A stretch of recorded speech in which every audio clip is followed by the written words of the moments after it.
another spring in the Hoosier State, where in the aptly named city of Bloomington, the cherry blossoms ring in a season of rebirth on the Indiana University campus. But on this day, the spirit of competition echoes through the limestone as 33 teams prepare for the world's greatest college weekend. Delta, Tau Delta, and R.J. Stewart are going to win the Little 500 in 2012. It has been 1 year since the Cutters dynasty came to an end as the men of Delta Tau Delta shocked the world. Will there be a repeat, or will another Greek team arise? This is the world's greatest college weekend. This is the world's greatest college weekend. Live from Bloomington, Indiana, this is the 63rd running of the Little 500 on Access TV. Riders at the ready, and they're going to make 1 year of hard work pay off through the fall and the winter and the spring series events. It's time for the pinnacle of the racing season in Bloomington, the 2013 Little 500. Mother Nature is cooperating today. It is spectacular. Weather in the mid-50s, sun is out, and we are ready to race.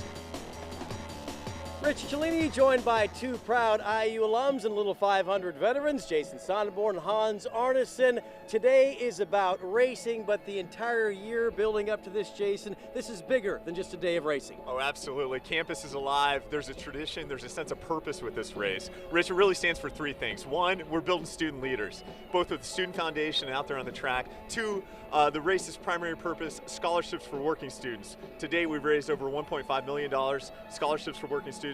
And three, a connection with IU and with this race. So many alumni come back each year for this race. It really is a special tradition. Town of Bloomington has doubled in size for the world's greatest college weekend. Hans, a champion for ATO in 2006. What does today mean to you as a rider? This is a really special day as a rider. I mean, this is the main event. Every race that these riders are doing, preparing for this, as in collegiate races, in summer bike races, is seen as practice for these guys. There's no contracts to be renewed. There's no money to be won today.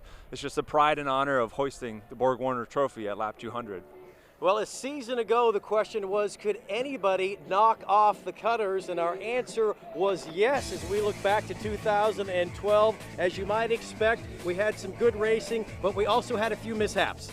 We had a mishap, and you'll see it here shortly. This is a Cutters wreck late in the race, just before lap 180, and that really sparked the pivotal move by Delta Tau Delta. A breakaway, R.J. Stewart on the bike, able to hold on in time trial for 16 laps, closing out the race, a Delta Tau Delta picking up their first win. Well, you just had to wonder, could he hold on and close it out? And Hans, he did. He sure did. He showed remarkable strength there at the end of the race, time trialing to a win. Yeah, big question now, can they repeat? There are a number of teams to watch this year. Who do you like in 2013?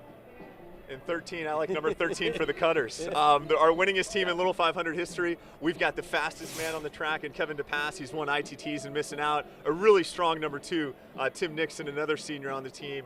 Well-rounded team, 13 and 13 for the Cutters. You know, Cutters are the team to watch, obviously, from everybody down on the track earlier, Hans, but there's some other teams who can make a push. That's right. I think if you had to pick another team, it's got to be Beta Theta Pi. They are remarkable. They have this strength in all four riders. They are all veteran riders, and I think that's going to pay off for them today. Delta Tau Delta are defending champ. They get to wear the yellow jersey, and we spent some time with the men who are the reigning Little 500 champions. With last year's field running perhaps the most conservative race in Little 500 history, as the championship laps approached, a clear winner was all but certain.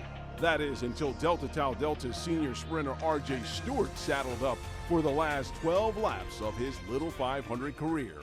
Young man, a native of Indianapolis. He's got the lead and a lap to go to capture the Little 500.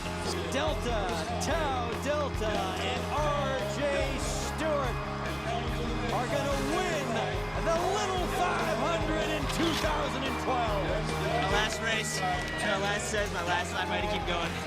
Yeah, finish it with a bang. I was speechless, putting 2-3 years of training all down for one day. And, to have us come out on top like that, it felt pretty good. It was 62 years in the making, and we finally got the victory. You could tell the excitement of the entire house is afterwards when everyone joined us on the track, and it's the best feeling I've had in college, so it was great. Today, it's going to be us again. We're hoping to bring it back again. I think we'd be the 4th team in history to do it 2 years in a row. We probably have the strongest 4 on the track, the deepest team. You know, a lot of teams have a strong 1-2 punch, but it really takes all 4 guys, as it proved last year, to win the race. And I don't really see anybody beating our 4th or our 3rd or our 2nd or our 1st. And yeah, I mean, I'd say today would probably come out with the victory again. Certainly is a difficult task. How tough is it to repeat? We have very few repeat champions in the race. Cutters did it consistently in the late 2000s. The toughest thing is really, you gotta have lady luck on your side. You've got mechanicals, you've got wrecks that happen throughout the race. So Delta Tau Delta needs a clean, perfect race on their side in order to repeat today. Yeah, the big target goes on to the back of the Cutters. They're still the favorite team. Absolutely, they're the favorite team. They've got a 1-2 punch, top 2 riders on the track. I mean, look for them to be out there and attack, I think, in this race. Sans, they also have a senior statistics major, Sam Harbison, who got a little bit philosophical when talking about the little 500. Last year we just wrecked. Oh, Kevin's down. Cutters is down. Really, we tried all we could and nothing didn't happen. You know, luck wasn't on our side that day. You know, you can train all year for this race, but if you don't have like just a little bit of luck on your side, you're not gonna win. We always talk about this, the pendulum of life. It swings back and forth. It swung back and took us down last year, but it's swinging forward. You know, there are highs and lows. And we hit a real low point last year, and there's really, you know, we can go up from there. We're expecting to, and we trained like we were going to, so we're ready for this year. Pendulum of life, how do you like that? That's a little deep. That is a little deep. Sam's a thoughtful young man. He's going to eat up a lot of laps today. Sam's really strong. I've seen him on the track, and he just essentially owns the peloton. He's a guy that goes where he wants to go on the track. You know, yesterday we had the women's race, 26th running. The track was in really good condition. We're hoping for a little more of that today, and for more on that, let's go down to the infield and check in with Jill Savage. Thanks so much, Rich. Yesterday we had cold, windy conditions. Today I'm happy to report the sun is out. It's beautiful, a little breeze down here, but it should not play a role in today's race. The track conditions, as you mentioned yesterday, they were perfect. That led to a very clean race for the women, and we expect the same for the men today. I'll be down here in the pits all afternoon. We're standing right outside of Beta Theta Pi's pit, but as you've been mentioning all morning so far, we are watching the Cutters. They have the target on their back. They came out and said they are fired up and ready to be here for today's race because they want that yellow jersey back, Rich. Yeah, I certainly get the feeling, gentlemen and Jill, that the Cutters are a little bit angry about getting knocked off their perch a season ago. But hey, you're the champ till somebody knocks you off, and now they're going to have to chase a little bit, and we will continue with more from Armstrong Stadium as we work our way toward the green flag and the start of a day of racing here in Indiana. The 63rd running of the Little 500 on Access TV. We'll be back in a moment. Couldn't ask for anything more at this point. Bill Armstrong Stadium, and getting ready for the 63rd running of the Little 500 here on Access TV. A lot of those fans in the stands taking part of kegs and eggs and various other activities throughout the morning. Temperature at 47 and climbing. Wind just at 10 miles an hour and mostly sunny. Flags much calmer today than they were yesterday. Yesterday they were blowing stiff throughout the day, and they never let up. Teams getting introduced for their ceremonial walk around the track. What a weekend of racing we have here on Access TV. Today the men's race, yesterday the 26th running of the women's race. We wondered, could it get any better than a year ago under the lights? The answer was yes. Everybody out and about last night saying this may have been the best women's race in the history of the running. I've never seen anything like it. The balance of the field, 9 women's team on the lead lap towards the end of the race, and Kappa Gamma just throttled it, threw it down with less than 4 or 5 to go, and you saw an incredible comeback towards the end of this race. There you're looking at Alpha Chi Omega, great race. Teeter in the white jersey winning the series events, also a strong performance. but we get a repeat performance. Yeah, it was a great race. I mean, it was one of the most competitive races that I've ever seen in the women's race. And Dukes got on the bike. She knew what to do. She knows how to win. She did it last year, and she showed her strength, flexed her muscles there, came around in turn 3, led out the sprint in turn 4, and she ended with a huge gap to win it by herself. And the line of the night around town, Deja Dukes. Casey Dukes and the DGs are going to hold on to those yellow jerseys. Second consecutive Little 500 championship. Delta Gamma, followed by Kappa Alpha Theta, Wing It, Cru Cycling, and Melanzana. Those two teams in 4 and 5 came from the back of the pack and really put together a strong race. You've got to be impressed by teams that can move up like Cru and Melanzana did. They rode up towards the front the entire day, and they finished with top 5s. And you got some of the perennials on the top, Kappa Alpha Theta in second, and Delta Gamma with their 3rd win in their history this year. We spent so much time getting to know some of the riders throughout in this Little 500, and the chance to visit and get to know Beta Theta Pi here at the Little 5. For the past 2 years, the men of Beta Theta Pi have sat atop the pole after qualifications. But like any racer, whether it's with a 650 horsepower engine or a fixed gear Little 5 bike, starting number 1 means the rest of the field sees nothing but a target. So in last year's race, we were pretty much comfortably at the front, riding in the top 3 for the entirety of the race, and with 6 laps to go, I crashed. Oh, that crushes their chances here with 192 in the books. That still haunts me to this day. I still have the cinders in my knee, but I've thought about that crash every day for the last year leading up to today, and now excited to hopefully go have a better result this year. This was the second year we qualified in the pool. I think we handled it and approached it with much more perspective this year, actually. Last year we kind of got caught up in the rah-rah stuff around the event and the attention and focus, and sometimes someone would say a curse surrounding the pole position in the green jersey. But this year we've approached it with perspective that our focus is today, race day, and nothing more. We've been through the media hoopla and hearing the pole team, Beta Theta Pi, every time the announcer says your name. And you know, it does rally you a little bit, and it does put that notion in your head, especially when you've got a bunch of casual fans of the race who don't understand what exactly means to be the best team. They see the number 1, okay, oh, we're the best, but we're definitely not letting it get to our heads this year, and we're approaching it with a much more calm, cool, collected attitude. How difficult is it to block out all of the things that surround this world's greatest college weekend and simply focus on the race? It is difficult, but you heard them in the feature. They talked about being focused, and that's exactly what they told me this morning talking to the riders. That's big for them. They don't want to make any of the same mistakes this year. To them, if they can overcome that, they've got a great shot at winning this year's race. Pole position, back-to-back years, obviously a very talented team. And great teamwork, right? It shows you can hand off exchanges well, warming up. They've got a lot of experience in their pit, too. So John Grant won the race in 2003 for Gafambi. You know, they're back. I started the race in that pole position. It's a tough place to spot because you do have a target on your back. It doesn't necessarily mean you're the strongest team. You get that attention, which they talked on, but it looks like this year they're focused and they're ready to go. Well, as you two can attest, and we heard just right there in that piece, the quote, "I still have the cinders in my leg." Let's take a look at some of the ups and downs that happen in the Little 5. Oh, and there was a crash at the back of the field. Sometimes riders just overlap. Oh, and the cutter rider, we just had a crash. And a pile up. Huge crash. That's Phi Delta Theta, Sigma Chi. Cutters are down. And we've got our first crash in the back of the pack. Absolute carnage. We had a guy on his top tube here. Team number 30.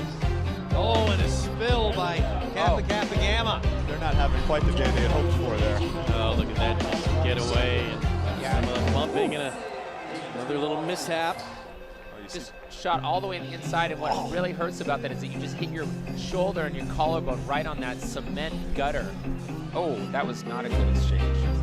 And we already have a crash. Yeah, really just chain reaction crashes, you know. Oh, and then that one you really can't see what happened. Looked like somebody got stuck on the gutter there and just went all the way to the outside. Rider still down. And we've got another pile up on the backside. Our first crash. And it's a huge one. Huge one in turn 1. Oh, we just had another big crash. Yep, and they're still piling up. Best way to clean it, get out the wire brush, and there's some brave fans. It's just, what, 47 and climbing a little bit right now. What time do you have to start painting yourself to get all that on by the time the race starts? And they might have a couple other liquids in their stomachs, but before they're putting the paint on their chest. Hans and I were out running around campus early today, and it just starts early in Bloomington on Little 500. We saw, out in front of the fraternities, out in front of the dormitories. We had houses around campus. Big parties, lots of students, and a lot of fun this weekend. And that's what this entire event was meant for, to get everybody involved, to get school spirit to an all-time high, and it has been a tremendous success. Yeah, it's connecting students back to campus after they graduate. And we saw it earlier with steering committee awards today, right? Recognizing leaders on campus, whether you are volunteering for Student Foundation or whether you have a team of 4 riders on the track. It's really a special thing, and it does keep you coming back to Indiana University for years after the race. And so much of the tradition and things that happen in this race, from the start with Howdy Wilcox, is taking that from the Indianapolis 500. And one of the key pieces strategy-wise in this race is exchanges and how you get them done and whether or not you can get them done in a clean fashion. That's right, they're not always clean, but here we've got a typical bike exchange, and the main point of this is to keep the bike going as fast as possible. You see the bike never slows down. One rider's going to grab it, the bike's going to keep moving, the other rider hops on. It's really excellent when they can execute it perfectly like that. We see that throughout. There are really more now 2 type of exchanges. We used to see 3. One has kind of gone by the wayside. Yeah, a couple of the older teams around, Acacia and Kappa Alpha Theta, they did something called a ghost exchange years ago. And they thought it was a little bit quicker. Essentially, they hopped off the back of the bike, which you see today. We heard it when we walked around the track before the start. Less risk, right? So a bike-to-bike exchange is less risk. And a rider exchange is a little bit simpler than the ghost as well. Riders come and go throughout their collegiate career. The bikes have remained constant. Wayne Stetina in the 70s, he came off the Olympics to ride the Little 500. He called it the great equalizer. Not a lot's changed, and some of the facets are still the same as they were when we started the race in 1951. The gearing, it's a 46/18 gear, single speed, so when you hit that wall, when you start to hit that pain cave, there's no smaller gear you can shift in. It really starts to crush it. The pedals on the road, we ride with clipless pedals. Here on the track, Little 500, we're hopping on and off the bike. We got those flat pedals. They've got everybody has to ride the same tires out there, so you can gain no advantage with those. You've also got the flat rubber pedals, which he talked about. You can change out the pedals, but you can't put clips on them. The most fun thing, though, is having that coaster brake. I mean, you're coming in and you're skidding 20 yards when you're doing an exchange to your teammate. That type of tire on this type of cinder track, what is that relationship like? We just saw the crash package a couple minutes ago. Doesn't look like it always grabs maybe as well as you would like. No, that's true. And then the further out you get from the gutter, the track gets a little more loose. That's where you don't want to be riding all day. You can slide out on those cinders. But today, the track looks phenomenal. It's in great condition. We actually saw the track steaming this morning.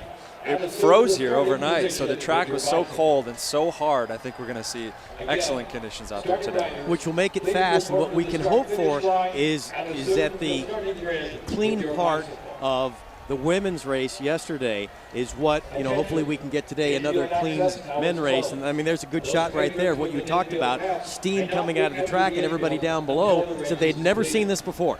I had never seen it. It's my 12th time calling the race, and we hadn't seen it. But what Hans is alluding to is that groove and that hard pack that you get. You get that hard groove a couple feet outside from the gutter, and that's where the guys want to ride. When you start to, sift 10 to 15 feet outside, it's not an ideal position. So you want to ride in that groove all throughout the day. People talked about trying to find opportunities down there and looking for a way to ride your own race. The one unanimous point everybody made is they don't want it to come down to a final sprint with the cutters. As we look at race information here at Bill Armstrong Stadium, quarter-mile cinder track, 33 teams. The maximum 4 riders per team, 200 laps to determine a champion of the men's Little 500 and a minimum of 10 exchanges during the race. And here is Father Cassian. In welcoming the Reverend Father Cassian Asama from St. Paul Student Catholic Center for today's invocation.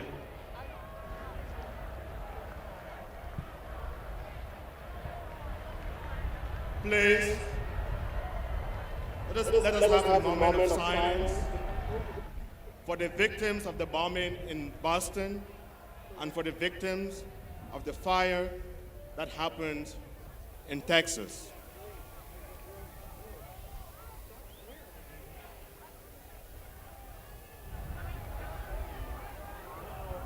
Uh-oh, that's her fourth. Uh-oh, is that five? No, she's just pulling it all the way.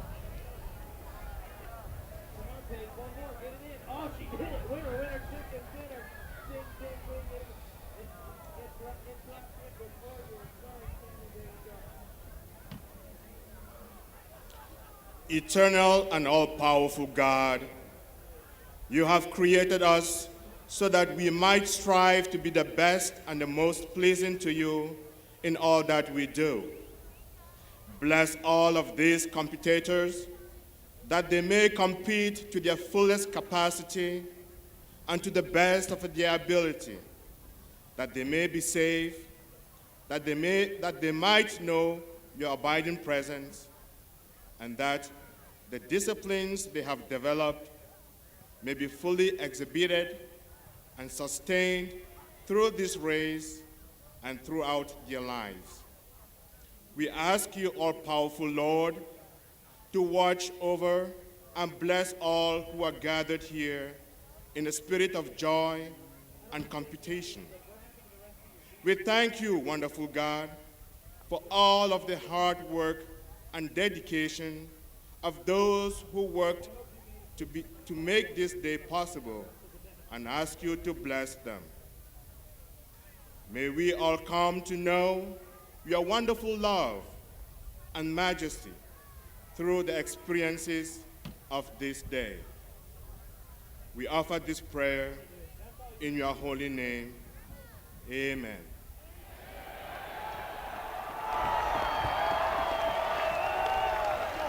Presenting your colors today, the Pershing Rifles Color Guard from Indiana University's ROTC program. IU's Pershing Rifles is a competitive drill and honor squad that consistently receives high marks in national competition. Be watching skyward for parachuters from Skydive Indianapolis, bringing to us today the American flag and the state of Indiana flag.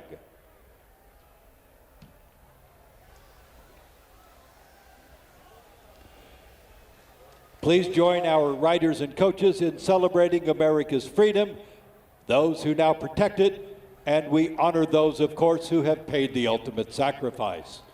Ladies and gentlemen, we introduce Mr. Clayton Anderson. Clayton is a country singer from Bedford, Indiana, an Indiana University graduate from 2005. Please stand and remove your caps as Clayton Anderson presents our national anthem.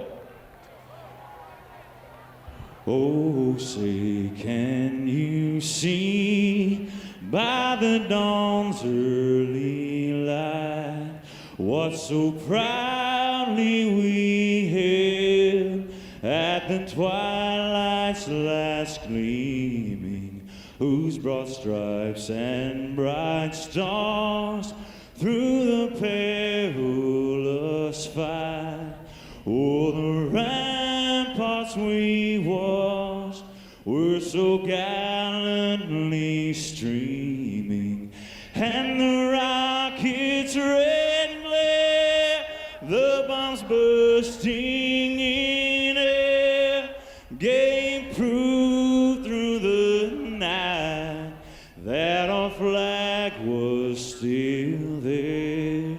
Oh, say, does that star-spangled banner yet wave?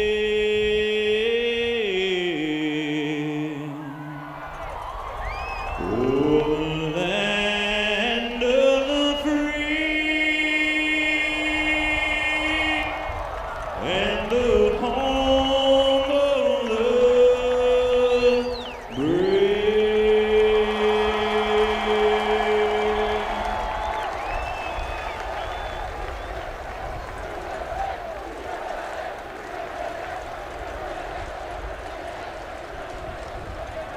How about this shot? Coming right over the top of you, Jace. Fans at the ready here at Armstrong Stadium, and the skydiver heading down with the flag and the parachute and the one attached to him. And about that rendition of the national anthem by Clayton Anderson.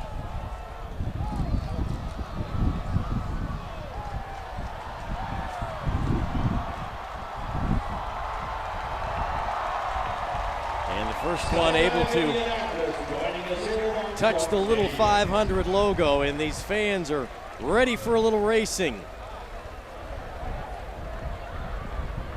Gorgeous day in Bloomington. As the starting riders make their way toward the start-finish line. And after our women's race yesterday, it may have took us a minute or three to thaw out. It was tough to get the words out yesterday. Today you see them racing without the tights on. You know, you see some oil on their legs, trying to get the muscles loosened up and warmed up, but much better weather. Well, yesterday that stiff wind was a great equalizer. You talk about that bike being the equalizer. That wind didn't allow anybody to break away yesterday in the women's race and kept 8 or 9 of those teams in a tight pack for most of the day.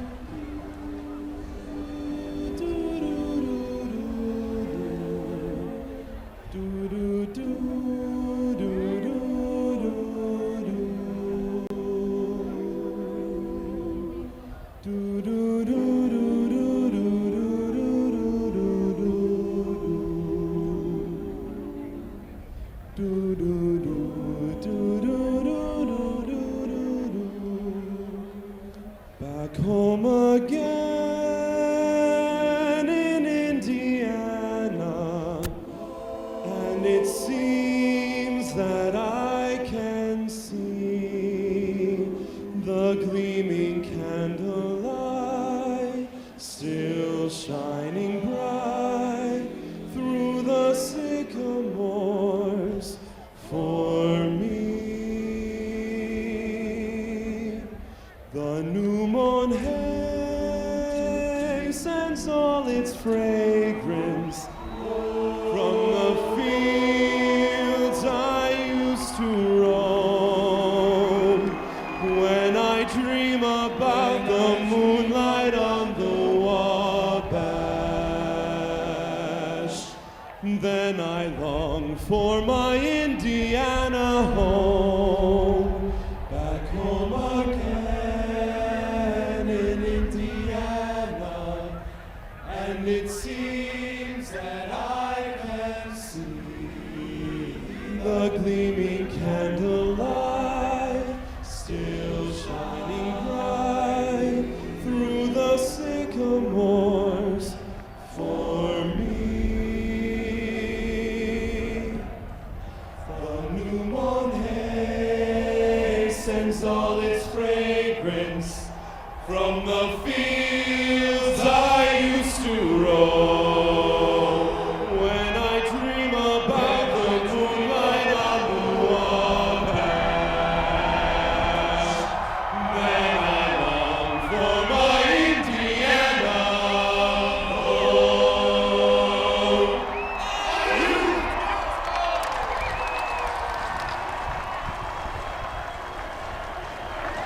If you're in the infield and not wearing official credentials as a participant or official, please move to the stands or spectator areas.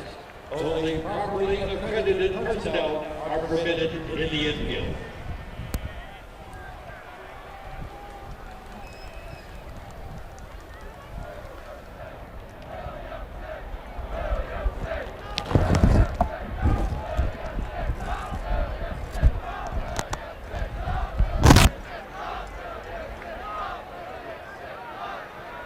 Fans enjoying themselves right now, and riders just trying to do anything to, I think you would imagine you have to enjoy all of the pomp, circumstance, and pageantry that goes on, but then there's got to be a bigger part of you that says, can we please race now? Yeah, you're right. I mean, you try to stay calm when you're out there. You're sitting there. You just want the race to get started. They've been here for a couple hours now at the track. They've been warming up and getting their pits set up, and yeah, you really just want to go. You hear these anthem, and you hear back home in Indiana, and you know what's coming next. It's the start of the race. They're ready. lot of different approaches when you walk through the pits in the morning. There are some guys that sit in an easy chair. They're the guys who pedal hard. Vice President and Director of Intercollegiate Athletics, Mr. Fred Glass.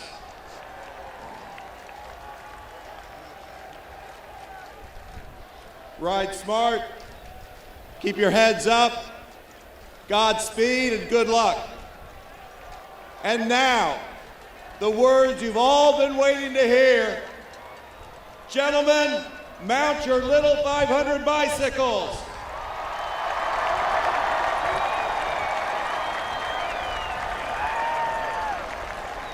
And now the riders can climb on, and we'll take 3 laps around behind the pace car, one of the great traditions brought down from Indianapolis, and then hit the green flag and get ready for 200 laps to determine a champion. That's right, racing's important in this state. So our founder, Howdy Wilcox, he founded the race in 1951. His dad had won the Indianapolis 500 in 1919. So a lot of the tradition, a lot of the starting grid that you see here in the Little 500 is patterned just like the Indy 500. You've got 33 teams across 11 rows, 3 wide. And so look for a great start of racing here coming up soon after a couple laps. Gotta give a shout out, the former Howdy Wilcox, Alpha Tau Omega brother. Yeah, there you go. Let's tie that all together. Good work. Yep. We'll have 3 laps before the ATO in this year's field as well. And then one faster The excitement level from around town, and then we've seen some really nice shots of people in their house colors and team colors, and then you just, the amount of enthusiasm, and so many of the quotes and the pieces that we watched, people talking about representing something that's bigger than yourself as an individual, and the amount of pride you get from that.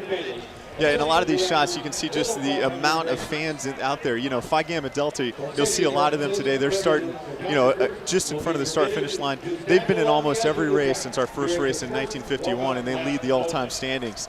So a lot of tradition, and these guys are just trying to represent their school, their houses, their dormitories, and their independent teams well. Yeah, it's so special to have the whole house, all of your friends coming out here on race day.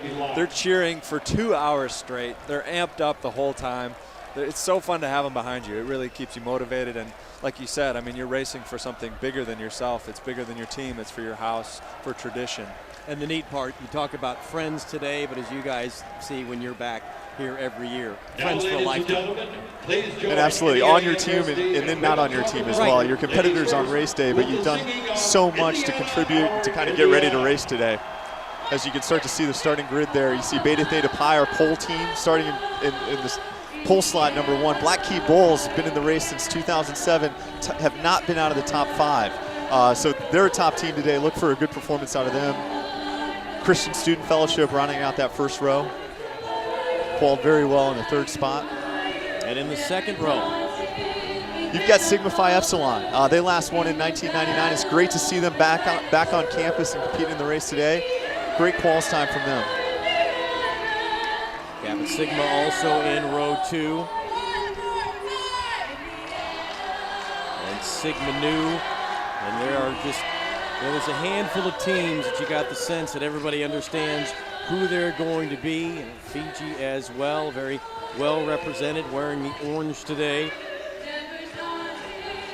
And Phi Delta Theta, 3 second finishes in the last 3 races. They're hungry, right? Look for them. They've got some wins under the belt. Phi Deltas have won 3 times in their history. Guys currently with a couple seconds. Look for a great ride from Phi Delta Theta today.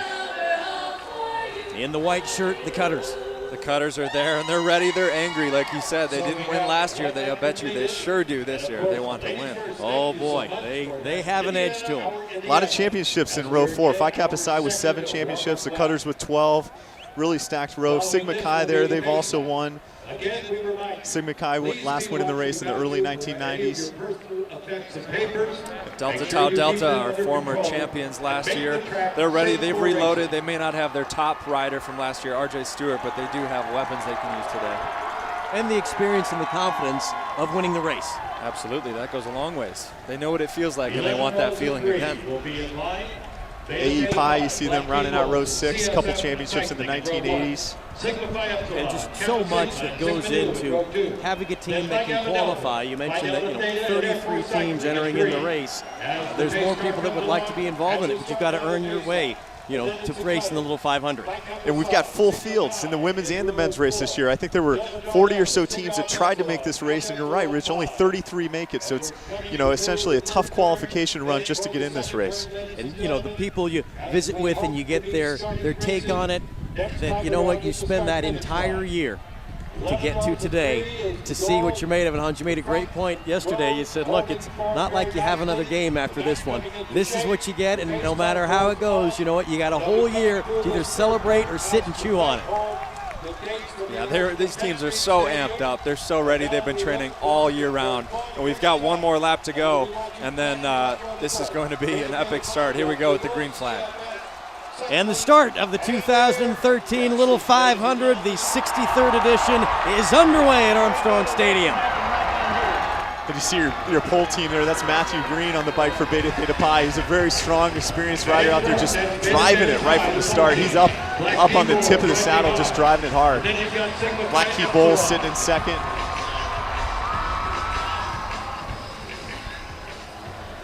And in these first couple laps, just look for the top teams to try to dispense a lot of the lower qualifying teams out the back, as Beta Theta Pi just drills it going across the start-finish line. And then you got Sigma Phi Epsilon. 28 miles per hour is the average speed. Through the years, we have seen a number of different things at the start of races, and you know, one lap in right now. The good news is so far we're clean. We're clean and it's fast. We just heard Chuck Crabb on the overhead speaker say the first lap was 28 miles an hour. These guys are spinning the bike just about as fast as you can with that single speed gear. You know, I think the warm weather helps them a little bit, Hans. They've been kind of sitting inside all week. The sun comes out and the legs come out and freshen out today. These guys are rolling right now. They're rolling a 34-second lap right here on lap 2. I like it. Keep it hot, stretch it out, keep it safe. How long can you keep it this hot? Well, you know, if these are top teams here keep working together, I think we're going to see the pace stay up until the top riders get off the bike and exchange. So I'd expect, you know, it start to slow down maybe after 10 laps, but then top team should start exchanging maybe 15 to 20 laps in. And we didn't talk a lot about qualifying position, but the guys know that Delta Tau Delta started back a couple rows. The Cutters also started back a couple rows. So, you know, that's got to be a reason why Beta Theta Pi strung it out so hard from the start. But you see the white jersey sitting number 2 there. That's Kevin DePass from the Cutters. He's right where he needs to be. You're right. Kevin's in a good position, but if you look closer, Delts, they're kind of stuck on the inside still. They're fast. 5th position back there, working their way up towards the front, but we just had our first crash. Fortunately, it was a solo crash off the back, but we'll see if Delts can work their way up to the front. ATO went down, Hans. Unfortunately.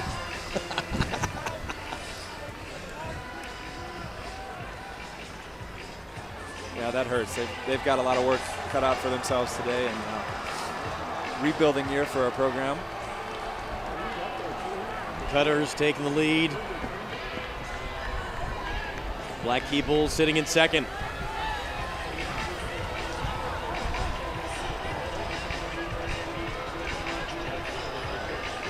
Yeah, a little teamwork. Yeah, you see the pass kind of sift to the outside a little bit, maybe flick the elbow. Got a nice pull through there. That looks like Black Key Bowles, the team in the black.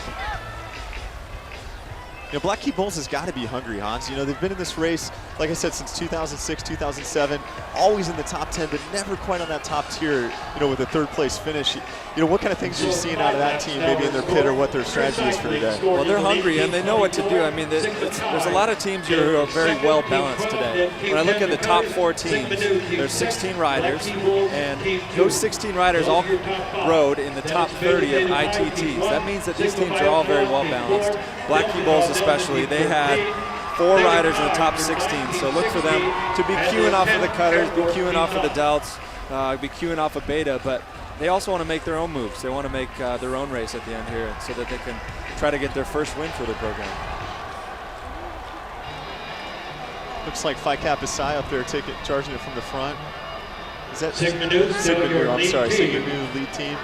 And something interesting, you know, you see Mao Zhang, the yellow jersey, sitting back a little bit. So Delta Tau Delta, our defending champion, hasn't snuck up from that 5th row yet. A little bit of risk as they sit back, but we've seen them comfortable in that 4 or 5 position, trying to get a draft throughout the race. As the defending champs, they took a little bit of a different path getting into this year's race by not doing a lot of the spring events, but focusing more on some of the road racing. Be curious to see how that translates over here to the track.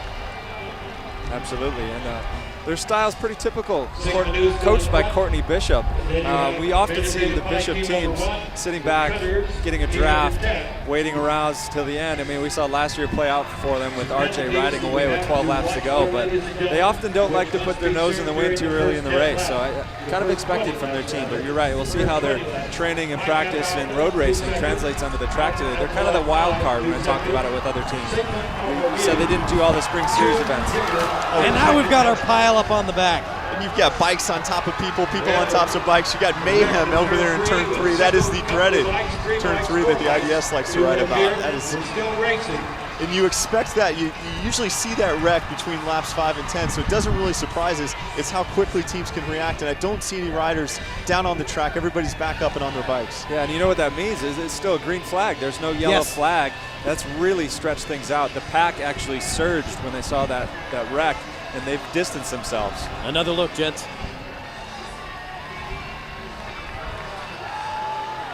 Well, you see him wide, right? And then one of the guys wide, as people start to dive into the corner, essentially kind of going after the apex, somebody rubbed that front wheel. That was an epic crash. I mean, the guy rolling over the back of the pack and just got ejected from his bike, but I'm happy to see everybody get up and walk away right now. And those cinder sonds, they don't feel good. I brushed them out of my legs, in the showers at night, and there's going to be some cinder scars tonight and into the future. Oh, it may look exciting and fun to watch on TV, but I can tell you that is not fun to experience. These cinders are not forgiving. And you see the exchanges happening, and the teams blending themselves. We are off and rolling in the 63rd edition of the Little 500 here in Bloomington. The men's race underway here at Armstrong Stadium.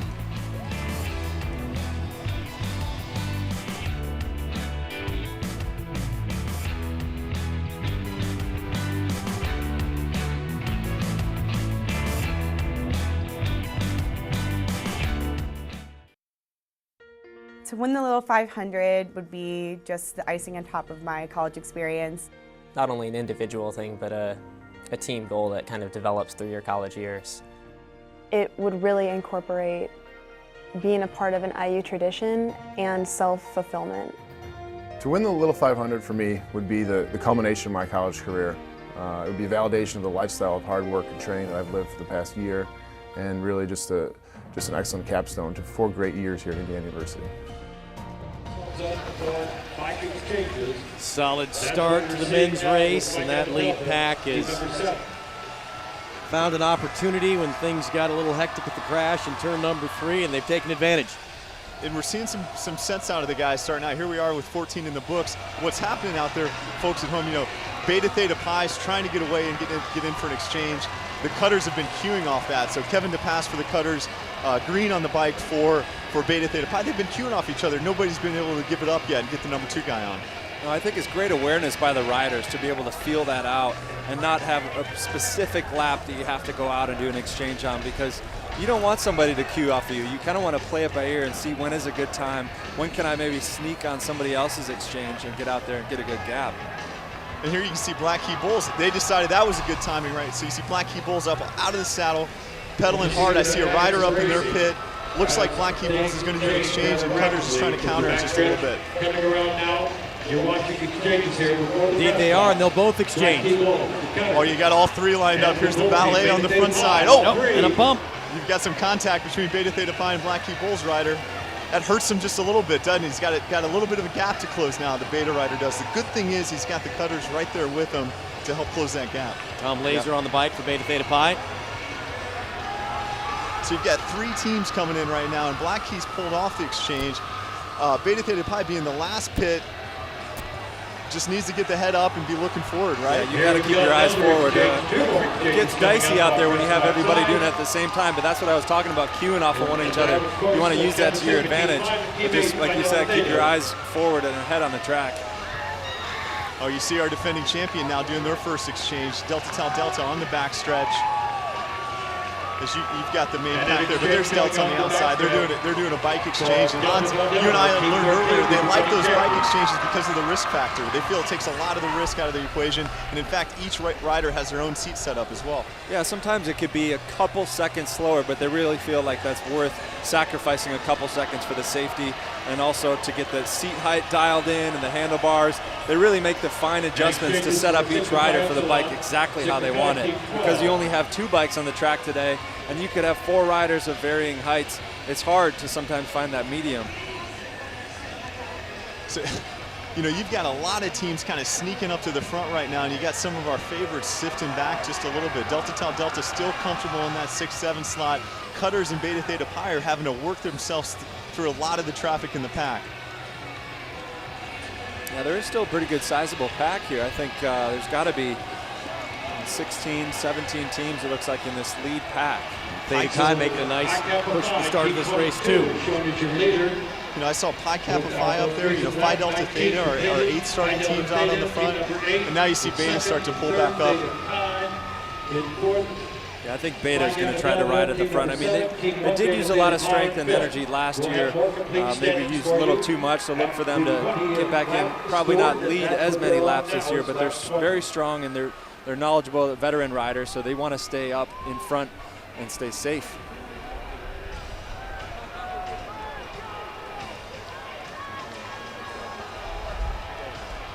Everybody's kind of queuing off of each other and pointing, trying to find a good wheel that they want to ride. You kind of have to earn your spot up at the front of the race. Through practices, these riders are riding on the track from February till April every day.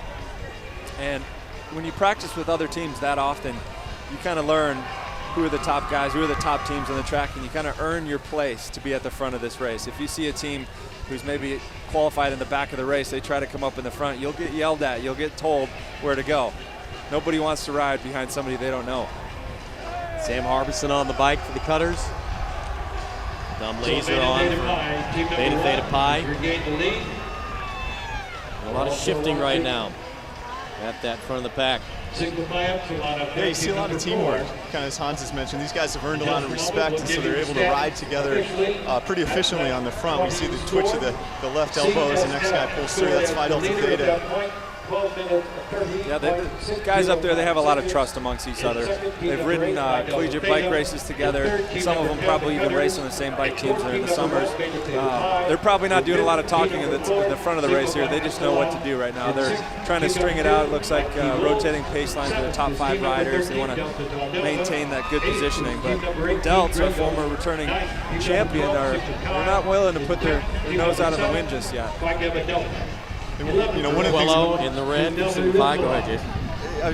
One of the things about the Little 500, we talked earlier, they spent a lot of their time racing on the road in the spring. It doesn't always translate to the Little 500. There's a little bit more chaos in this pack. It has to do with no hand brakes, right? Relying on that coaster brake, the cinder track. There's a lot of, there's more variables and kind of less control. So look for the Delts tactics to either pay off and they're rested in the pack, or it could potentially hurt them and get caught up in a wreck. Is the Air Force, team number 9. In 21st, team 15, Alpha Epsilon Pi. 22nd. Cutters like being up there.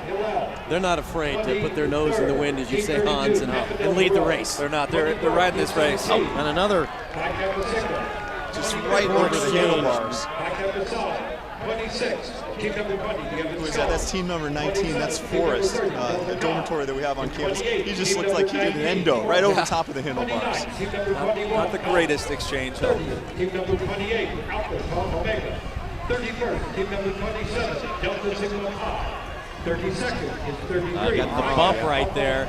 And in 33rd, team number 20. When you can see a lot of chaos. I talked about the groove a little bit earlier. He's well outside, almost into the pit. Yes. And there's a little bit of chaos in there as the exchanges has closed. And we see Fiji taking off from the pack. They're looking to set up for a bike-to-bike exchange here on the front stretch. Fiji right there in the orange. You'll see him reach his arm out. All they have to do is execute a tag. They can't start moving until they tag that rider, and then they're off. And he sets him up perfectly. And that gets the freshman Scott McClary on the bike.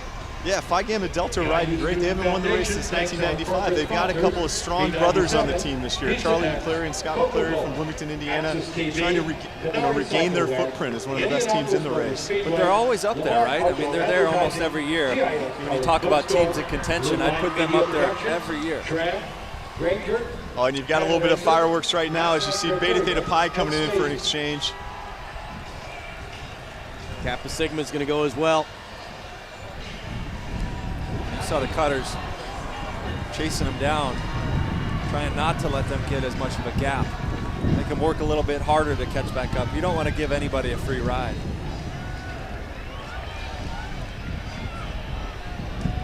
You know, Beta Theta Pi, a really balanced team in this year's race. They finished team pursuit. What was their time, Hans? They had a sub 850, which I think was the 5th fastest time in the history of the Little 500. Yeah, you're right. Not too far off the 1986 Cutters team, led by Jay Paulsgrove. Just a great, well-balanced team this year for Beta Theta Pi. No, it was an incredible time, and when you look at the gap that they had to the second place team, it was almost half of a lap. I think it was 15 seconds. It's just incredible what time they were able to do, and that shows to the bond that they have amongst each other. When I talked to them this morning, they said that they didn't talk to each other once during that team pursuit ride. They have a silent understanding of what each other needs to do out on the track and what each other needs to do here on race day. 16 teams currently in the lead pack. Lambda Chi Alpha, Team 29, has worked its way up into the lead group. You just saw an exchange for Lambda Chi Alpha on the backstretch. That will change the standings. See Phi Delta Theta up there. That's Rob Lee, who's a rookie on the bike for Phi Delta Theta. They're looking at Rob Lee to be one of their leaders in the future. You know, finishing the top 10, maybe 4th in ITTs. He's a guy they're going to rely on a lot in the future, and you see him getting a lot of experience right now early in the race. See Black Key Bulls up out of the saddle, just ripping it. Those are positions 6 through 10. Well, in about a month, all the seniors currently riding in their final Little 500 will leave the quarter-mile cinder track behind and begin their respective careers. But for the men and women of the Air Force team, life beyond graduation is a little different. The exchange also for CSM Cycling.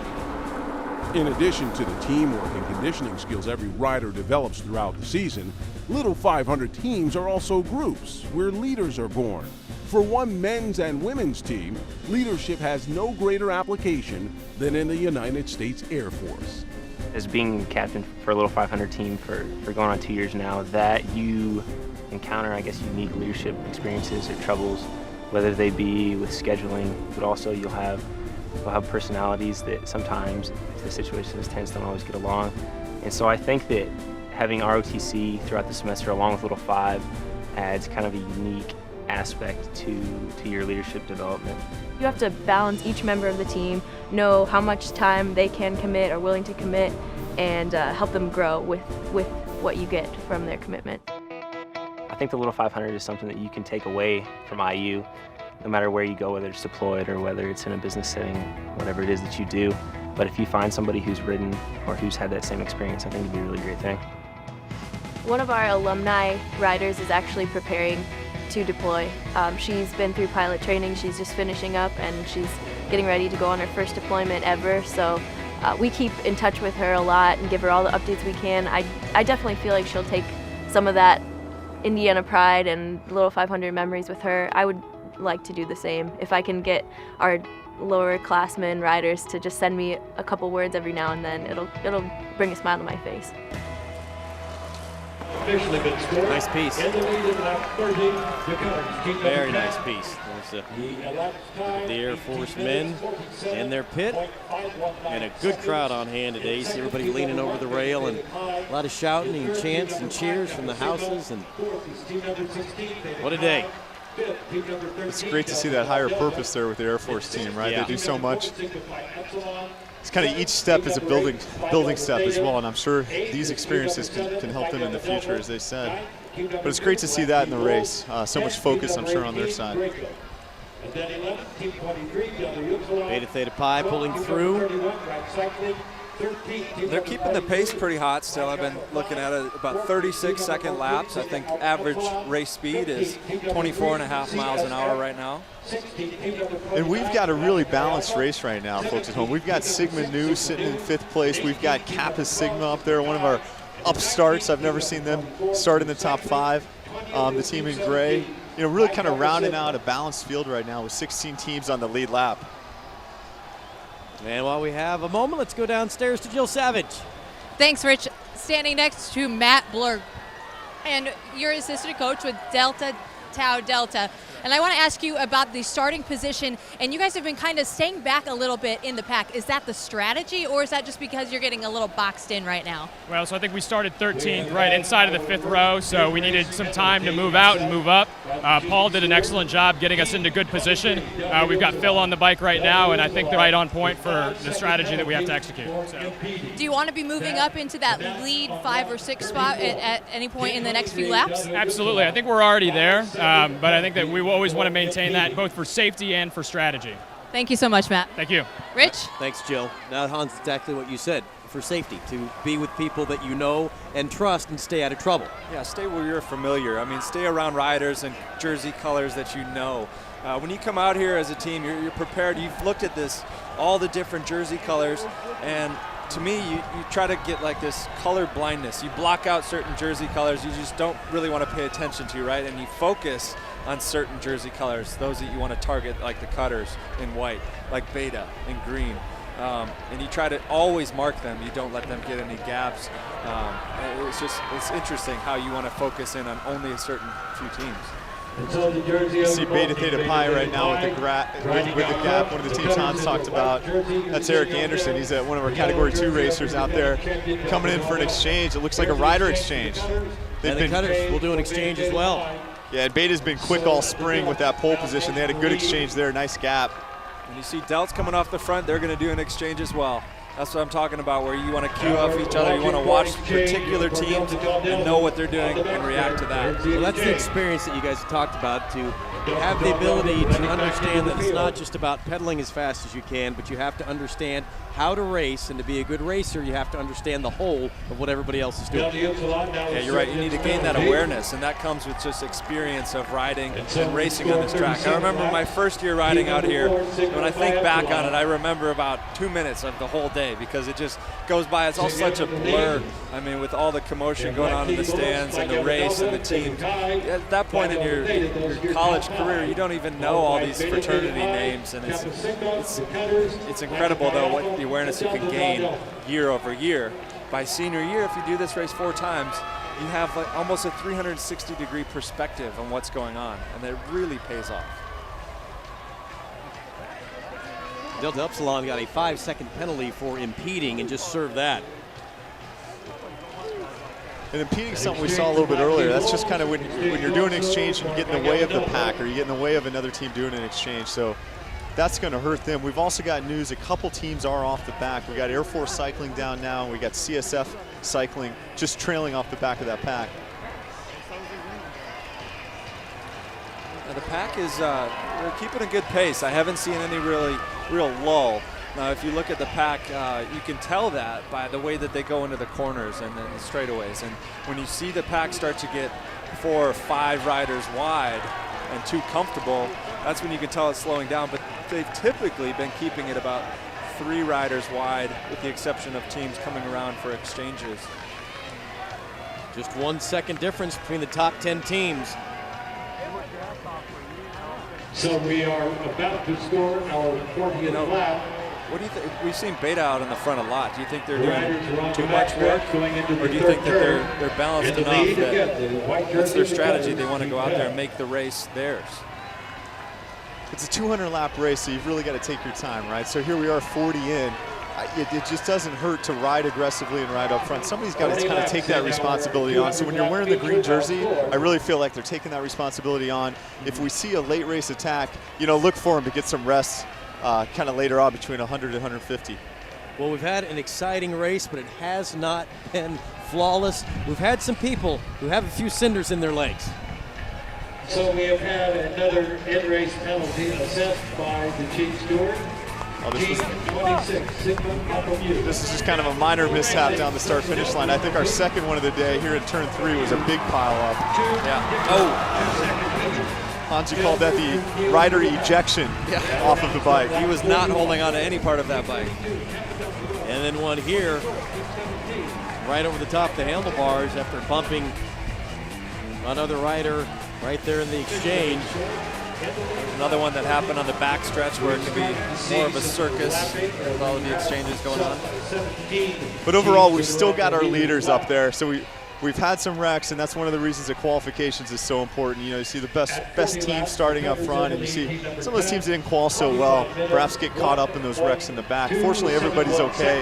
Haven't seen any serious injuries yet today. Let's not forget a year ago, right around the 180 lap mark, it was the cutters going down in a crash that really cost them an opportunity to try to win the race at the end. So, you know, we've seen crashes at the early part of the race with some lesser teams that, you know, add a little spice and excitement to this race, but we've also seen some mishaps late in the race that dictate the outcome. And nobody caused that cutters wreck. If you remember, Kevin DePass just went down on his own here out of turn 4. So in that case, he was riding in good position, but you throw in a variable like the cinders, like the wind, a little bit of fatigue, and sometimes bad things like that can happen. So it's a crapshoot in Little 500. You can't predict when it's going to happen.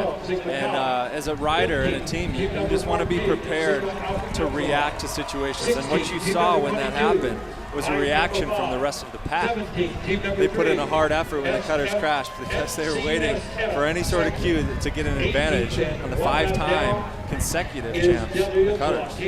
Lucas Miller and Kappa Sigma in the gray off the front of the pack. Look at Kappa Sigma just kind of plugging along there with a good starting spot. You know, I don't think that they've won the race. I'll do a fact check on that, but a team that I haven't seen, you know, but here they are. They're qualifying well. They're riding well. You really got to be happy if you're a Kappa Sigma rider or fan. Absolutely. They're riding very smart. You can tell that by the way they're riding it towards the front of the race. They're doing a great job today. It's impressive. You know, it's worth talking about, I think, different roles that you have amongst the team. I mean, we've talked about sprinters before, but what do we... This is an almost bump right there, and people fanning out a little bit. That's one to make you gasp, but everybody rides through it. Those are the teams that we were talking about. That was actually Kappa Sigs right there. You saw, if you're not rubbing, you're not racing, right? And he held strong. He wasn't phased by that. He just bumped into the Sigma new rider on the outside, but was able to keep it upright. And they used every inch of that track. You saw one of them ride into the gutter, which you're allowed to do as long as you're not advancing your position. So it's great awareness by everybody in this pack. They seem to be pretty comfortable riding amongst each other. I think these guys have been doing this for months in practice, and they look good out there.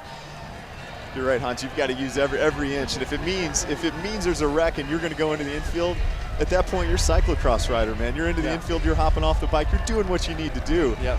These guys aren't afraid, and they're well versed in cycling. What you don't want to do is crash on that gutter, though. That is the most. That's cement, Hans. Yeah, that doesn't bend at all. No, that does not. And we've got a little bit of slope on the track as well, and that's why you have the gutter. At Bill Armstrong Stadium, it's not like a velodrome. There's not a lot of banking, but there is a little bit of banking. And so the gutters there to collect a little bit of the runoff, but it's kind of one of the unique things, right? You've got the gutter in European racing, and here at the track we've got our own gutter. Yeah, you're right. See Sigma new on the front. Haven't won the race since 1990, but they've been back here for a couple years with competitive teams, and they're just really coming out and riding a great race to start. And I started to touch on before, I think it's worth talking about the different roles that there are amongst the team. You've got a sprinter. You've also got guys who are, you could call them the workhorse, who come out here to just ride as many laps as they can to set up their sprinter at the end of the race. But what roles did you play in your races, Jason?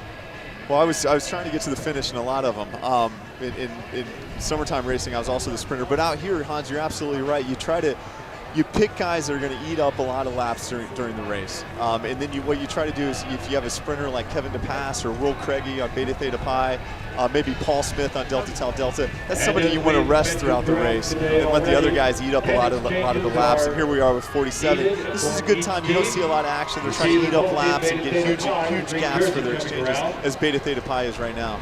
Craigie comes off at the exchange. Black Key Bulls will follow as well.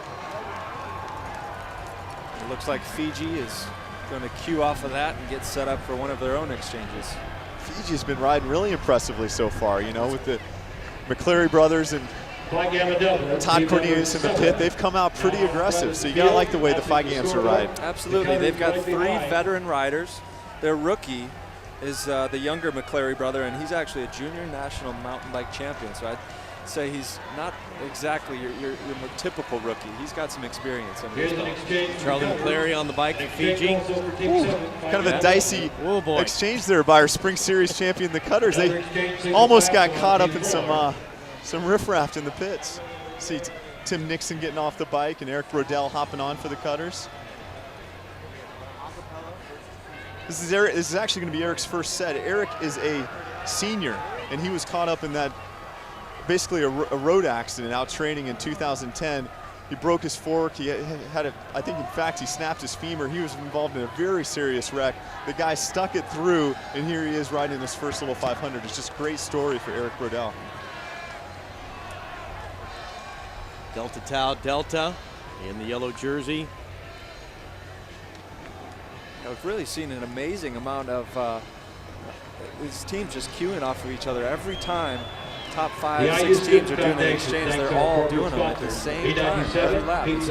Absolutely. You just saw a Delta exchange. You saw Beta Theta Pi kind of mark them, right? Yeah. So when you're wearing the yellow jersey, not a lot flies. It's hard to hide. You got Beta Theta Pi just marking the Delta rider going in for exchange. It's amazing how every team is marking one another. I've seen usually 1 or 2 teams that are marked, but right now it seems like 5, 6 teams are being marked, and they're really queuing off each other. One of our big additions to our coverage this year here on Access TV is the scroll on the top where you get to keep track of all the teams and how they're doing. Now the way that's, every bike has a transponder on it that gets updated with each time you cross the start-finish line, so not able to obviously update as we've got another wipeout over there in turn number 1.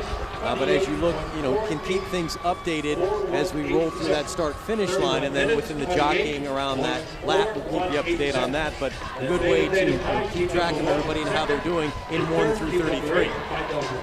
Yeah, the grid's a great feature for the folks at home, right? Because we're going to be talking about a lot of the top teams, but whether you're fighting for 15th or whether you're fighting for 25th, it means so much to these guys. So it's a great way to keep track of the entire field. Yeah, it really does. I mean, you got to assess your team, and you got to be realistic, and sometimes you're not always racing for the checkered flag. There's a race within a race out here too. The other teams are racing to stay on the lead lap for the first time ever in their team's history. I mean, there's all sorts of little accomplishments that every team has, which is so unique. We saw 2 teams yesterday, the Lanzana and Cru Cycling, kind of move up from the middle of the pack to the upper echelon with top 5 finishes. We've seen Kappa Sigma talk about them here today on the men's side of the race. So it's fun to watch teams who start maybe at the back and move up to the middle, and then to the upper echelon, and within some of the exclusive teams in the race. Yeah, in fact, we've got a name for the team that moves up the most throughout the race, and that's the Dixie Highway Award. So when you start far back and you advance the most number of positions, that's when you win that Dixie Highway Award. Grey Goat's an example. Team sitting in the top 10 right now. They started in position 18. So, you got to give them a lot of credit, right? Maybe didn't qual that well, maybe had a mishap during the qualifications, but able to move up. And Hans, you talk about a race within a race. You'll hear us mention the word sets. And when you think of a set, folks at home, remember these guys, they're on teams of 4, so they're not going to ride the whole race by themselves. They're breaking it down into 5 to 25 lap segments, and they're thinking about sets and how to balance out the equation with those 4 riders throughout the race. Yeah, and the only factor to that is that you have to do 10 exchanges today, but you could do a set, and I've seen it done a set of 50 laps. If you may not have the most balanced team, you'll have those workhorse riders who want to go out and eat up as many laps as they can. But other riders, especially later in the race, will see short sets, fast sets, maybe 3, 4 laps. And what you're doing there is you're trying to make the other teams work hard. So you're setting a fast pace, trying to wear down some of the other riders. And you can be very strategic about that as a coach. You can try to look at the other teams and which riders are on the bike, knowing which ones you want to wear down.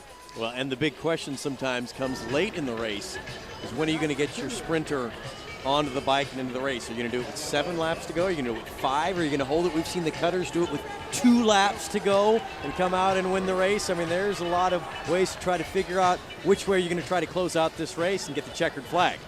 That's absolutely right. And I've also seen, the dreaded late exchange, perhaps drop a chain or drop the bike. So many things that can happen late in the race. And so when you do that late exchange, it brings a lot of risk. And I think we're going to look at an exchange piece here. Well, when it's done right, you called it a ballet. And when it's not done right, you called it a circus. And I think that's pretty accurate. That's pretty accurate. And these teams on the front stretch, they're a little bit better at it. Here you see, that's that case, just not keeping your head up. You see a couple bike-to-bike exchanges, and you got some traction out there. Here's a bike-to-bike exchange. You tag the other rider, get that bike up to speed, and then hop on and get back into the pack.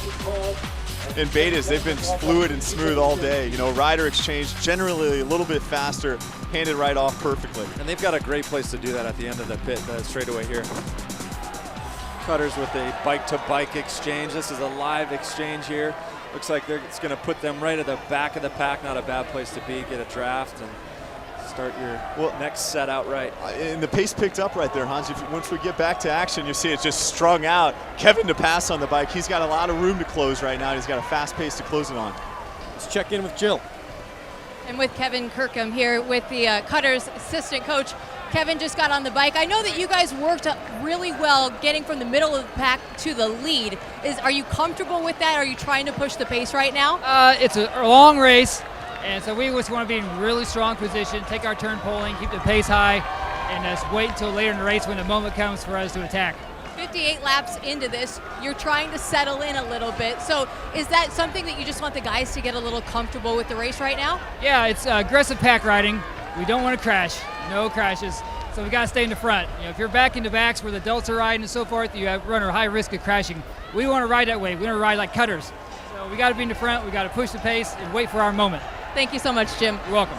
Rich? There is an attitude that comes from the Cutters, and I would call that the attitude of a champion who's not afraid to take the lead.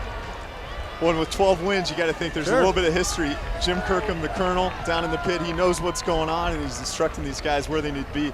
Kevin DePass with a big gap to close. Not a big gap, but he had a lot of strung out field to kind of get through, and he got through it quickly, and he's back right where the Cutters want to be. I love that line. We want to ride like Cutters.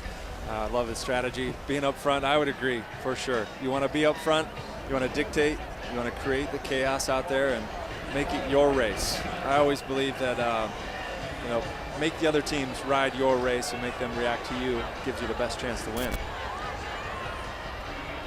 Cutters with the Elliott Stone Company sponsorship, and Jim and their coach Jason Fowler put a lot into it. And what Jim really means by that, when he says ride like Cutters, he means we're going to train hard throughout the entire year. We're going to treat each other like family. We're going to treat the other teams with respect. And when it comes race day, we're not going to leave anything on the track. We're going to put it all out there. And they've proven that works. Yes, it has through history. Winners of 5 of the last 6. Delta Tau Delta. Champions a year ago, and the Cutters, and you heard Jim say, no crashes. No crashes. That was their undoing when they tried to get 6 straight. And you see Delt's kind of moved up a little bit there. We all smiled when he made the Delt's comment. They're playing with a little bit of danger, but they've ridden a smart race. They are sifting back a little bit, but you see them on third wheel right now. It adds a little bit of risk, but it worked for them last year. And Hans, you mentioned that they ride a little bit like the old Team Major Taylor teams that Courtney Bishop coached in the 2000s. And if you remember that team, they were always there at the end. You may not talk about them throughout the race all the time. I think their strategy was, hey, forget about us for 199 laps, but remember our name when we're there on lap 200. 57.220. And last year with the Delts, he started to get a gap, I think, with 15 laps to go. They had a strategy in the end game for a sprint, but it just played in their favor. I remember one of their riders was getting set up for a burn to do an exchange. He turned around to come into the pits, and they weren't ready. They weren't ready for him to do an exchange, so their coach was yelling, we don't have a bike ready, go around again. So he burned out an extra lap, came around and had an even greater gap, and they just ran with it. They rode away, and they used that gap to take him to the checkered flag. We've bunched up a bit. We now have 12 teams in the lead pack. Sigma Alpha Epsilon. Yeah, you see Tom Laser out there for Beta Theta Pi with a nice set. He's riding. Kevin DePass sitting second for the cutters. Delta Tau Delta, Sig Ep. You got Sigma Nu back there, 5 back. Kappa Sigma, Phi Delta Theta, Phi Gamma Delta. You just got a great, well-rounded out field right now. You have at this point 15 teams. Yeah, it really is. I mean, yesterday with the women's race, we saw, I believe, 9 to 10 teams on their final lap. This is the most competitive race I've ever seen, and we're seeing it again here today with the men's race. I think 12 teams in the lead pack. That's a huge pack. You can get that to lap 200. This year, in addition to competing on the track, Little 500 teams are competing off the track as well.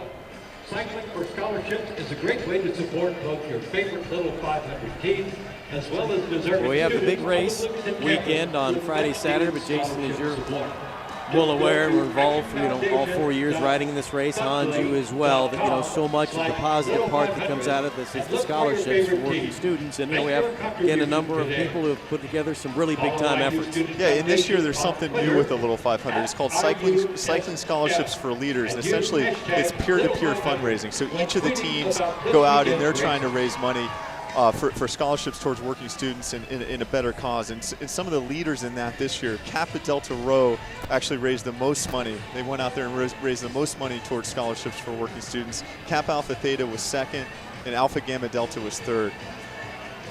So student riders doing more than just riding their bikes, but also out fundraising and doing philanthropy. And that's what this race is all about. Good lessons to learn, to take with you for the rest of your career. Yeah, not everybody when you're 18 to 22, you kind of get a chance to pick that up, right? And that's the great thing about Little 5. Not only are you learning teamwork, but you're learning kind of the bigger picture in life. And there's so much to be said for that. And we're just fortunate that great leaders like Bill Armstrong, Howdy Wilcox, Kurt Simic, Randy Rogers, Jonathan Purvis, Alex Enan have kept this race tradition alive, and we're able to enjoy it today. What it is you get the sense this race is a rallying point around all the good that's going to happen for the next year. And everything likes to have a pinnacle event. You think of, in the fall, homecoming football games, but for the world of cycling and racing, and especially, for you guys here at IU, an intramural event that draws this type of crowd with this type of following, how do you not want to be part of this, not only for your 4 years here, but then throughout? Yeah, it's great to come back every year and still be involved with the race. And there's other ways for people to be leaders on this track here. There's Riders Council.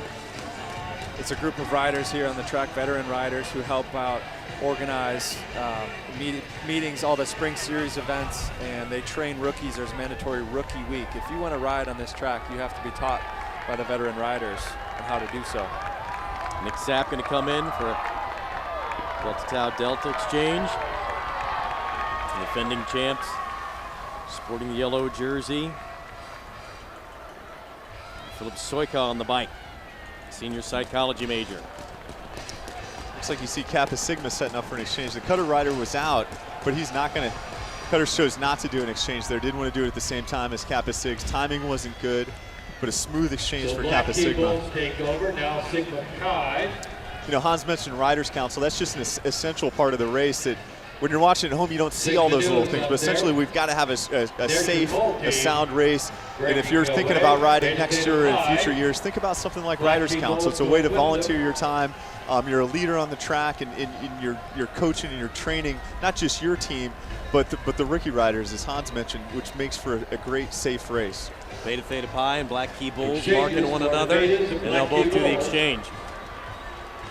It was really a great way to get to know other teams as well. You become friends with other riders and teams on the track. Not just your own team, but it's great. Everybody here racing has one thing in common. They love to bike. You may be in different houses, different teams, but every other day of the year besides today, besides race day, you can be friends.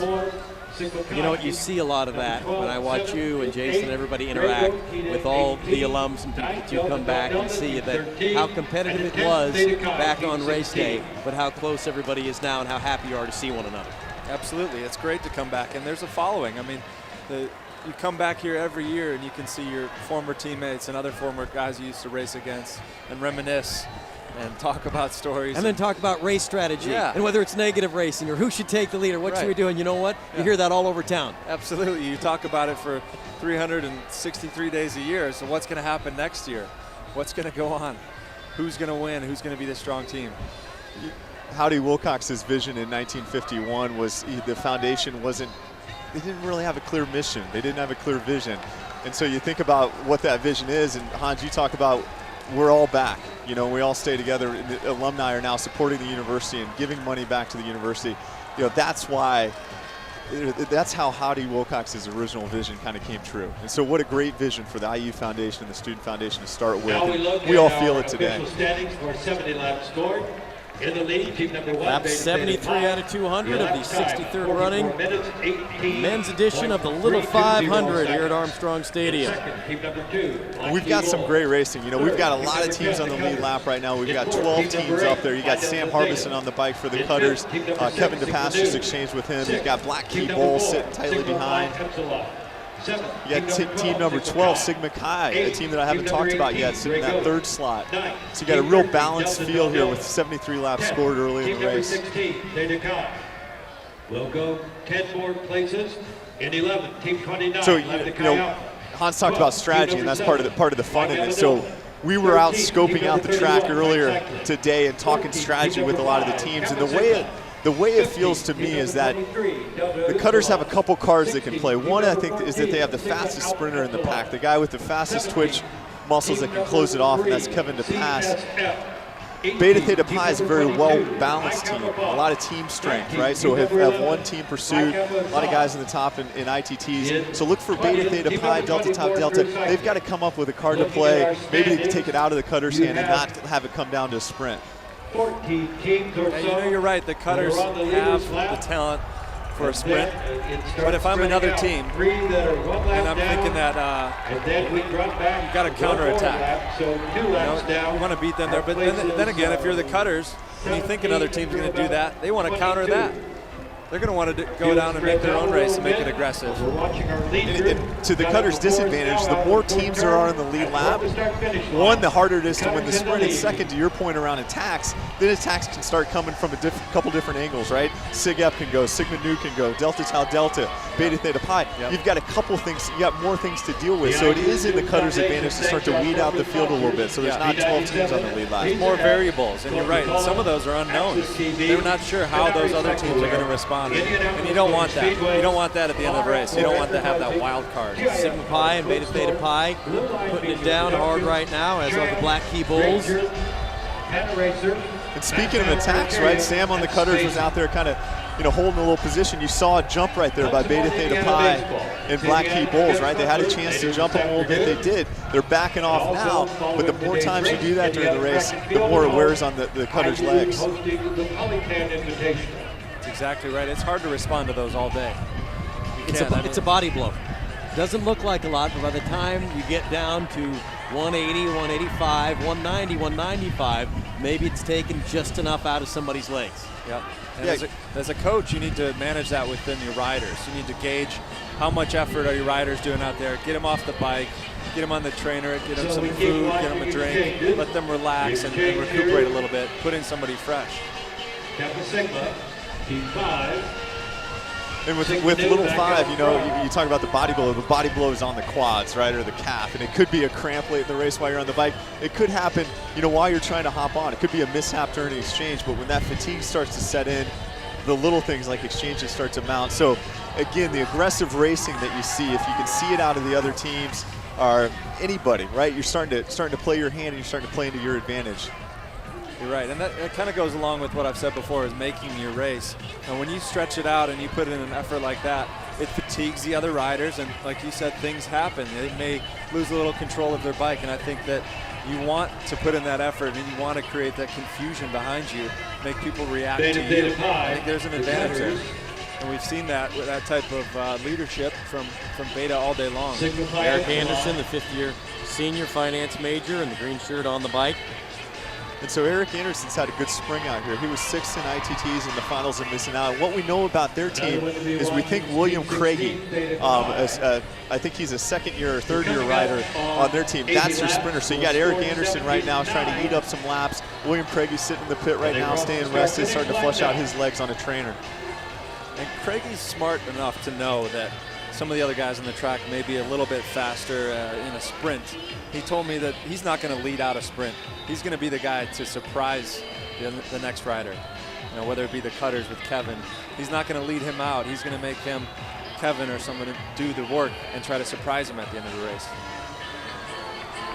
And Craigie was a big guy. When we were down there kind of looking at him, right, he looked like a guy that could really throw the bike around in a sprint. So, you know, maybe to his advantage, he's not going to lead it out from the start-finish line, but you think of a guy like Craigie, maybe he's going to try to win it going into 3, or even something that we don't see that often, win it out of turn 4. But wait till late in the race to make his move.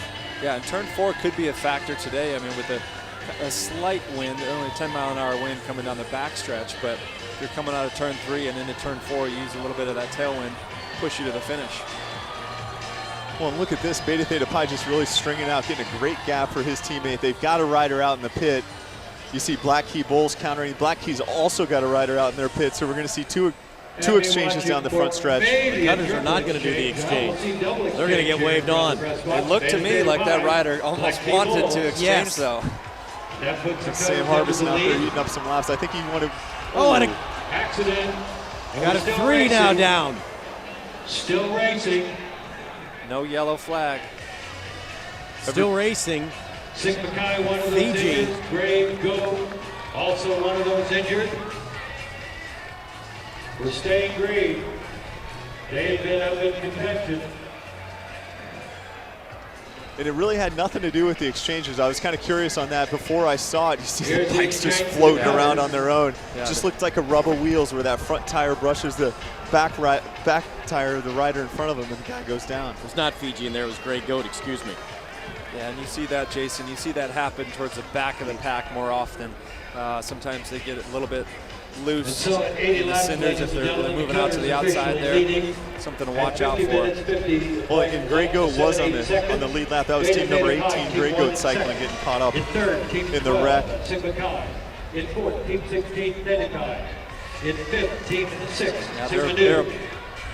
They haven't been lapped yet, but I think it's kind of over for Grey Goat just because of that wreck. And that's the thing about Little 500. You have to have a perfect race, typically, if you want to win out here. You can't have mechanical problems. You can't have any crashes. You have to have a little bit of luck on your side in order to win this race.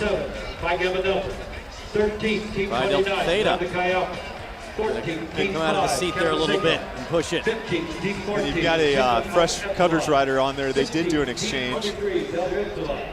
Tim Nixon not letting him get too big of a gap. For the Phi Delta Theta, they're going to do a bike exchange. Bring on Rob Lee again from Phi Delta Theta. Brandon Wise to hand it off. Team number 11, Phi Kappa Psi. 21st, team 22. And Black Key Bulls with another exchange. So it kind of looks like Black Key Bulls is riding shorter sets right now. 23rd, team 19. And not a real good gap right there. So, you know, Black Key Bulls is one of our top 5 teams. A great spring, but here kind of in the middle of the race, not riding exactly the way they'd like to. Back down to the track, here's Jill.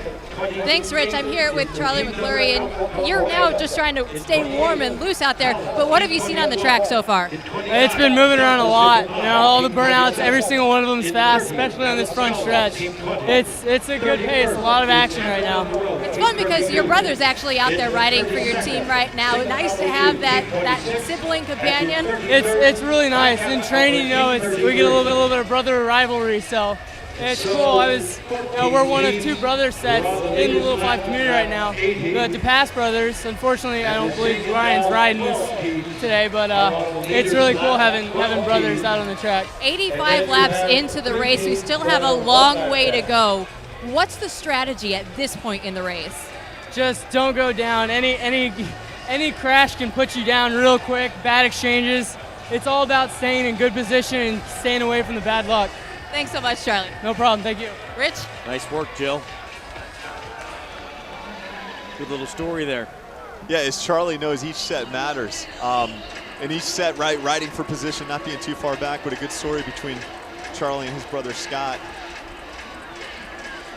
You see him on the trainer in the pit. They're just trying to keep their legs moving because these guys, there's 4 riders, so there's quite a bit of a break between the times when you're riding in the race. And with this being only a 50-mile race and 4 guys, you're not doing that much riding, so you want to always stay warm and stay ready. You never know when your coach is going to need to call on you. Stay warm, stay ready, and everybody Jill has spoken with down there, stay clean. Yep, that's right. Stay clean. Keep those jerseys fresh of the cinders. So you have in the lead. The Black Key Bulls had a little bit of a mechanical issue, we're being told, and so you talk about important people, not only your 4 riders and your coach, maybe the most important person on your staff right there, your mechanic. And that's Isaac Neff for Black Key Bulls. He works in a bike shop up in Wisconsin and is a great cyclocross racer, so he is a great mechanic to have down there. I was wondering why the bike was coming in so often, why the sets were short. But one of the things about Little 5 is you've only got 2. So you've got one out there right now, and you've got one with a problem. Either he gets that fixed, or they're relying upon one seat height and one bike from here on out. That must have been what was going on. They must have had a mechanical, brought the bike in, wheel it over to the infield and getting it fixed. But you can see Black Key Bulls back in there.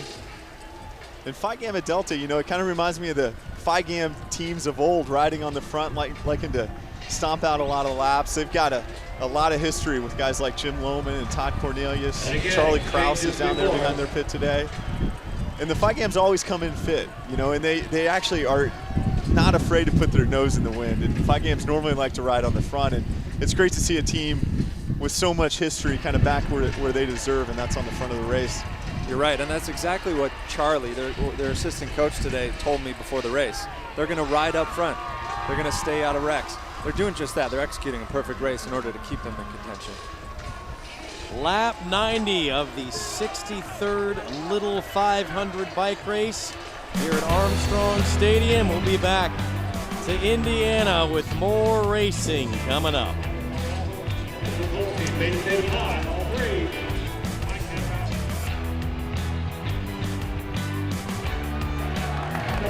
Phi Gamma Delta. 11th place belongs to Delta Upsilon. Race day is a calm chaos. As soon as you step through the fence and you're on the infield, everything else doesn't exist anymore. It's only you and your teammates in the track. Race day is the culmination of all of the trash talk and banter and competition that builds up throughout the year. One day that you train every single day to work up towards, and it's just the time to see all your friends, all your family standing behind you, supporting you. It's sort of the culmination of all of your efforts and all of these thousands of miles and hundreds of hours of training that you've put in over the past 12 months and even years before.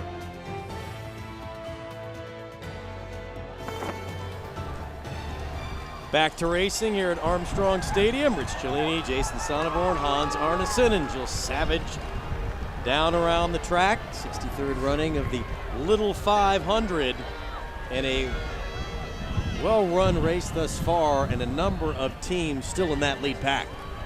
Yeah, we see a pack of about 23 riders right there, but I believe only 11 are on the lead lap. Yeah, and it's great. We've got some surprises. We've got some dark horses up there. We've got Theta Chi, Team 16 with the leaders. We got Team 12, Sigma Chi, up there, their last win in the 90s. Fiji's obviously riding well. Kappa Sigma, a surprise team. Team number 5, Sigma Nu, Sigma Phi Epsilon, team number 4. You got a great competitive race today. It's kind of looking like it reminds me a little bit of a 1999 kind of race. That was the year Sigma Phi Epsilon won. It was a big pack sprint finish, and we actually had a team, Sig Eps, who we didn't think was going to win. But they, were able to shake it up. They had 4 strong guys. They had a good sprinter in Steve Kovac, and they won that race. You got a Sig Ep team today on the lead lap, and you got a big pack on a sunny day. I remember a big pack my freshman year. I want to say there were 13 teams on the lead lap, sprinting at the end when John Grant won for Gafambi. He's the coach of Beta Theta Pi's team, called number 1 today in the green jersey. They've got the coaching experience for sure. A large pack if we get there. And look, we're only approaching the halfway point right now. But if we get down to the final handful of laps and there are still 8, 9, or 10 teams, would that favor one of the lesser teams who might have an opportunity and limit the Cutter's opportunity because you can get caught up in the wash with the number of teams? Because in years past, we've been down to just a handful of teams at the end of the race. Well, some of those lesser teams, they may not be as familiar as what it's like, on the last lap, what it's like to be there. They're not that familiar with how to execute a strategy, how to execute a sprint. Some of these other teams have done this before. They've done it in practice. They've done it in other races. They've won races. They know the feeling and they want to do it again. So I've got to give the advantage to somebody like Kevin and the Cutters. I mean, there's a strong correlation between the winner of ITTs and the winner of the race. Since the year 2000, 11 of 13 of the individual time trial winner. That is a Spring Series event where you ride 4 laps around the track against the clock. 11 of the 13 riders since year 2000 have won ITTs and then been the rider to win the race for them on lap 200. So if you're fast in the ITTs, you're probably going to be fast at the end of the little 500. Statistics don't lie. 85%. No, the numbers do not lie. Here's Jill. Well, the Cutters were so excited when they finished 1-2 in the ITTs, but I spoke with Jim a little bit earlier today, and he was saying, listen, it's great that they finished 1 and 2, but once you get on the racetrack here today, it doesn't really matter, but it does, because the Cutters back in 2000 and 2007 also finished 1-2, and they went on to win the race, Rich. Yeah, thanks, Jill, and they started a run at that point that, until last year and the wreck, Delta Tau able to come in and capture that yellow jersey and get their name on the trophy. You're right. I mean, that's part of it. But, you just expect that from a coach to say that was then, this is now. But you know what? If you're on the outside just observing, you realize that those numbers do mean something. Yeah, they absolutely do. In the strength of 2 is something that Jill noted, which is very well. So, earlier in the 2000s, the Cutters had Eric Young and Clayton Feldman, a great 1-2 combo. And in 2000, they had Chris Wojtowicz and John Carlson. So it's that ability to kind of cue off of each other. And when you bring a little bit of strength and not just the strongest rider, it kind of helps make for a team effort. Well, everybody only has one gear on their bike. Eric Young, as a man, had another gear. He had another gear internally. He could push that gear to another level. Oh, boy. I mean, we saw him win 3 races in a row, I believe, in a sprint in a spectacular fashion. And he's gone on to do some amazing things in his post-Little 500 career. Yeah, he really has. He rode the Amgen Tour California last year for Team Bissell, and this year he's riding for professional cycling team Optum. So Eric Young's kind of one of our great alumni, and it's great to see kind of guys back at it. I talked to him last night, and he said he's looking to make an Olympic team, and that's something that I remember from our 1970s Delta Chi teams. You had Wayne Stetton and you had Mark Dayton, a couple Olympians in the Little 500, and so he's just kind of looking to build on that Little 500 experience. 2 laps down, your leader is 50. You're certainly happy for anybody who has, post Little 500 pro career, but this event and this weekend is pure sport. Let's not forget, as big as this is, and all the pageantry, and all the colors, and all the competition, officially, this is still an intramural event. But unlike any intramural event you're going to see anywhere else in the country, regardless of any sport, and there we've got a yard sale pile-up. Oh, my goodness, and you've got carnage and cinders all over these jerseys on the front stretch. You've got Kappa Sigma down. They were on our lead lap. And here we get a yellow flag. Jay, go ahead. Well, it looks like some of our leaders made it through, but some of them did not. You've got Beta Theta Pi coming through, but Kappa Sigma's caught up. 5 to 16 involved in that accident. You got Phi Delta Theta making it through, and the Cutter Sig Eps. Yeah, it looked like, let's see here. On the back stretch. All the way across the track. That gutter's a little bit painful. You saw people ended up there. Well, and it's just riding too wide. You know, it's like and of course, when you have a large peloton, they kind of group up, and it's not single file, and so you've got people out there in those exchange lanes. You know, I got to wonder too about. You saw the team doing an exchange. They came out wide as well. I mean, there's possibility that they could get an impeding penalty for coming out too wide and causing that crash. Back to green. It looks like maybe 8 teams are still in the front lead lap, but definitely trimming it out a little bit, right? You know, so these guys got to be. You don't ever want to see a competitor go down, but as far as when you like your chances to win, you got to be excited about pulling through and escaping that wreck. But this is an opportunity for those who made it through. Oh, absolutely. You know, now you've got Kappa Sigma down. It's good to see them. You know, if you're a leader, you want to start to thin out the pack a little bit. Yeah, it takes away a couple of those variables, those unknowns. The fewer teams you can have at the end, the fewer you have to race against. Delta Upsilon, Team 23. Sigma Pi, Black Key Bulls, Beta Theta Pi, Fiji, the Cutters. We're at lap 106, and you know, we've talked about teams wanting to be aggressive. I talked to a couple earlier that said they thought there would only be 4 to 6 teams by lap 140. So if that's the case, I would expect some moves to be made in the next 20 laps.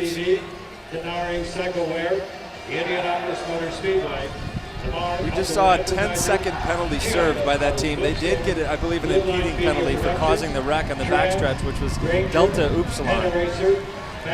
Delta Upsilon, a fraternity on 3rd Street. It's good to see the officials with the race under control a little bit. If you're out too far on the track and you're impeding on other teams, you're going to be in that box. So Hans was right on that as far as that exchange goes, just too far out into the middle of the track, causing the entire wreck. Yeah, and you don't see that call a lot, but if you see somebody go down, that definitely gives our chief stewards an opportunity to wave that flag and pull you into the penalty box. That's a hard one to serve, 10 seconds. It's a hard one to serve, but it's really unfortunate for those guys who were involved in the wreck because of that. I mean, you saw they did nothing wrong on the bike. It was not their fault, so it's unfortunate to see that the race is gone.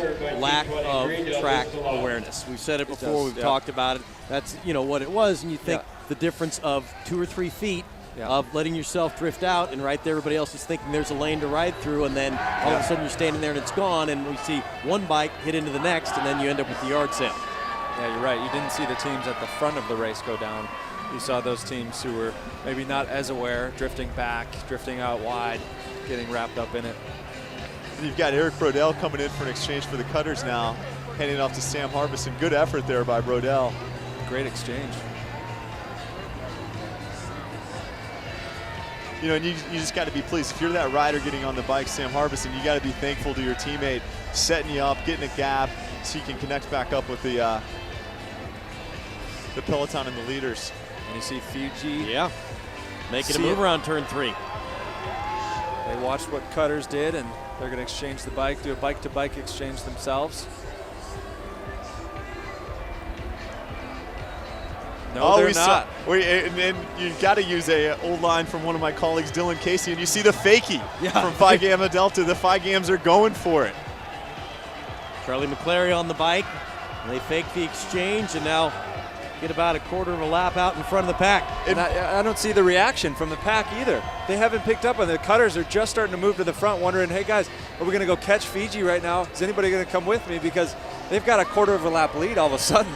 And it's difficult to do it on your own, as you know, Hans, you've done it. But in general, if they had another team with them, you know, if somebody else could attack now and join the Phi Gams, it would help their chances a lot. Right now, they're essentially dangling with about a half-lap lead, but they're going to continue going, folks. Yeah, Phi Gams are showing some aggression. You're right, and they didn't look back. They didn't look back at the pack wanting to get in. They looked ahead, and if you look ahead, there's a small pack forming. That's what they're racing for. If they can catch up to that pack, that gives them a draft. They can sit up. This rider here is putting in a time trial type effort, but he can sit up, take a breather, relax, you know, get his composure, and then he could probably start to leapfrog and catch other small packs along the way. Beta Theta Pi gonna make a push right now, as are the Black Key Bulls. But it's Fiji out in front trying to catch up to the pack. He should be able to catch the second pack now because these are lapped riders. They're not going as fast as the leaders. If he can keep this effort up, I think you give him one more lap. If he can sustain this pace, he'll be able to catch that. And that is going to be so big because then you get that break, you get that rest. And this is Matthew Andrus out there. This is his third race, so he's got all kinds of experience. He knows, if he can catch that group up ahead, he's going to get a little chance to rest. The leaders in the main group are having to react. We got word from the cutters pit. Fowler's up. He's giving the charge to the cutters. Now's the time to close. But guys, there's about a straightaway lead right now that the Phi Gams have got. They've caught that group that's of lapped riders. Well, what I don't like here, I'm actually seeing Fiji's queuing up for an exchange in their pit. Now, if I'm their coach, I would have told the rider on the bike to sit and catch his breath. Take advantage of this pack that you just caught up to. You just worked so hard to get, and take a little bit of a breather and then put in another effort to get a burn. But they're coming out. They are going to do the exchange. Fiji handed off, Scott McClary back on the bike. And with that, it's going to be an easy catch for the cutters and Beta Theta Pi. Yeah, I'm with you on that, Hans. We call it recovery, right? So you sit, you eat up five laps or so, and now all of a sudden your heart rate starts to come down a little bit. You're a little bit more comfortable. And then you can go on the attack again and bring in the exchange. Could have been a little bit of a mental error there by the Fijis. I think it may have been because we saw the cutters catch him right away, and every time you do an exchange, you're losing time on the track. It's going to cost you, I think, about 5 seconds when you do an exchange. Good effort though by Fiji to keep it aggressive. I like that. Yeah, Fiji, cutters, Beta Theta Pi. Throwing the fireworks around lap 115, letting it go, showing some panache out there on the track. The Phi Gams playing their cards, and we might see it from them again. We may see it from another team too. You got to watch out for the counter attack right now after these other teams have spent a lot of energy trying to catch Fiji. We'll be watching for Sigma Phi Epsilon. You'll see Sig Ep. Potentially. Also to say for Phi Delta Theta. Got a team out there for the exchange. Double exchange here just past the showing a lot of pop in those legs right now. Sig Ep is. Phi Delta do the exchange as well. Sig Ep, Phi Delta Theta, and the cutters, the Fijis, Black People, those are your top five. Beta Theta Pi at 6. And you can tell that now that what happens a lot is it's a race of trends and momentum, and you see kind of the pendulum swing a little bit. And right now it's swung to a slower pace. So if Fiji's caused a little bit of fireworks. Sig Ep had a gap there. They didn't go with it. They're settling back into the pack. Now teams are starting to recover a little bit. So what we end up with is one large pack, but not everybody on the lead lap. Yep. I've seen two coaches right on the whiteboards with Fiji here and Phi side next to them. They both said settle in and big set. They want to eat up some laps, it seems like, after doing that attack. Delta Tau Delta. They'll look for an exchange on the backside, so they'll burn it down the back stretch. Delta doing their signature bike exchange, handing it off so everyone gets specialized seat heights. Letting the back in. And I don't see Paul Delta Smith on the bike. Go ahead. Well, I was just saying, I don't see Delta going anywhere at that point either. No. Even though they had a great gap, but the groups bunched back together. And Hans, you noted it. What we saw in the Phi Gamma attack was that some lap teams were up ahead, and it gave the Phi Gamma riders somebody to shoot for. Right now, the group's all back together out there. And why you do that, Jason, what the Delts did there with the burnout, it's trying to set up the next rider. You see, if you're coming off of the bike, you're about to go rest and recover. So why not put in a little extra effort to set up your teammate who's coming in fresh so that they don't have to work. They can come in relaxed and composed, ride a long set, ride a fast set. It's strategy there. Well, we've had a fantastic afternoon here thus far, and you know what? The men had a lot to live up to because we did the 26th running of the women's Little Five yesterday, and we talked about this. Do you ever remember a better women's race? That was not only fantastic race-wise, strategy-wise, but we also had the fantastic finish. I don't just remember a better women's race. I haven't seen a Little 500 that exciting in my history. In all the years that I've done this, it's my 12th year calling the race. That was incredible with Kappa Gamma going for it, 3 or 4 laps out. dangling out there, Theta's having to close, and then Delta Gamma making the opportune move and just jumping them right at the end with the pop. And I thought it was very well coached. I mean, we've heard from Pam before that she teaches the riders how to be their own coach out there on race day. I mean, you saw that. They had great awareness. We've heard from Pam before. We're going to hear from her again. Here's Jill. Thank you so much, Rich. Pam, yesterday, take me through the emotion of the day. It was your second year coaching Delta Gamma and your second win. Yeah, you know, there's a little bit more pressure going on when you won the previous year, and you know what it's like to win, and you don't want to feel anything except that. But it was awesome. The girls all rode fantastic. We heard so many times that people thought it was one of the best women's races that they'd ever seen. Do you agree with that? Do you think it was one of the best? Well, I'm a little bit biased because we won, so obviously I think it was one of the best. But yeah, it was neat. You know, the wind made it interesting, made it a big group on the lead pack. People were going at it all day. It was safe. Yeah, it was a good race. Casey, did you know that she had it in her at the end once again? Yeah, absolutely. So Casey's first set, at one point Teeter was kind of up, and she flew out and around and got right on Teeter's wheel. And I told her after that, I'm like, Casey, this is your day today. She was on. What are your thoughts so far on the men's race today? There have been a couple more crashes today. Oh yeah, speaking of which, just crashed right now. Yeah, turn right here. They keep swinging really wide, and it's made it really sketchy, but it's neat because it's kind of dwindled down to the powerhouses and getting all the other teams kind of out of there. Thanks so much. Rich, back up to you. Thanks, Jill. Well, another yellow flag out right now, but congratulations to Pam Lobig and had her sister on the team as well in the DGs and back-to-back Little 5 championships. And another look. I'm not sure what happened there. It seemed like maybe he rubbed wheels with the rider in front of him. But well, that's I think that's team 15. I'm looking for confirmation on that, but that's Sigma Chi, who was on our lead lap. Or no, I'm sorry, 15's AE Pi. AE Pi caused that. It's not fun when you've got riders coming over the top of you.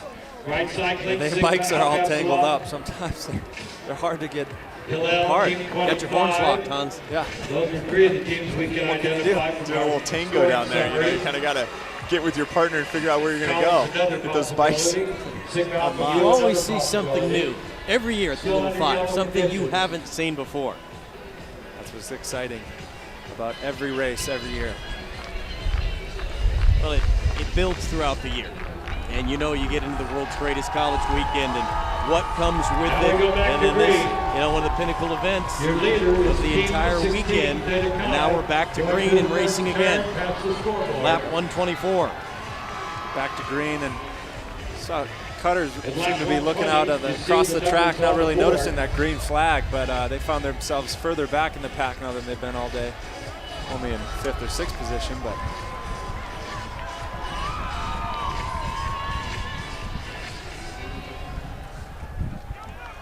see a Sigma Nu exchange coming in there. They're kind of that unique pit spot right out of turn 4.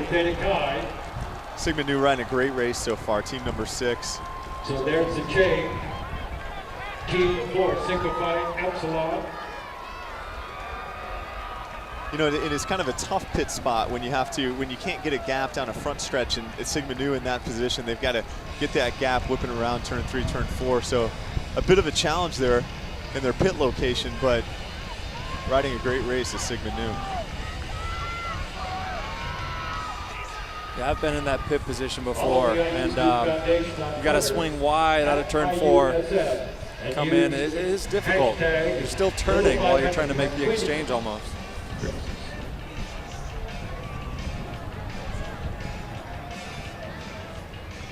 At the point in the race where people are content to stay with the leaders and churn through some laps. I think there are a number of teams, yes, that's correct. They're just happy to be here.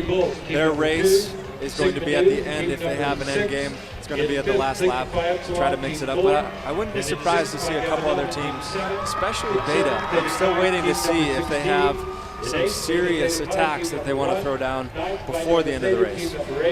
And in 10th, Wright Cycling, Team 31.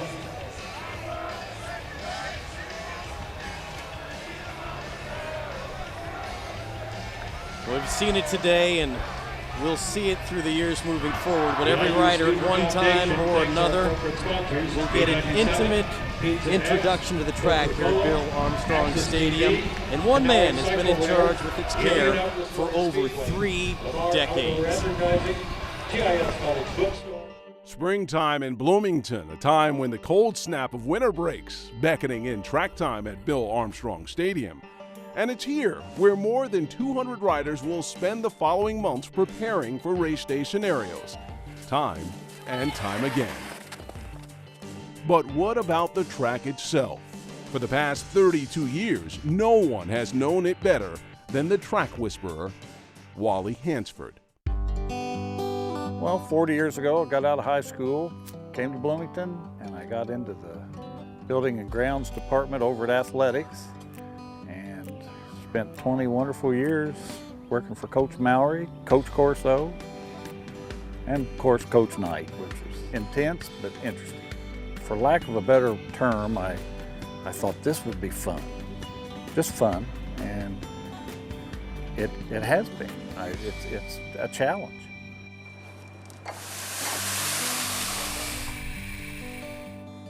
What we have to deal with is freezing and thawing, and that's every year because we start in February. Track's hard, sun comes out, it thaws.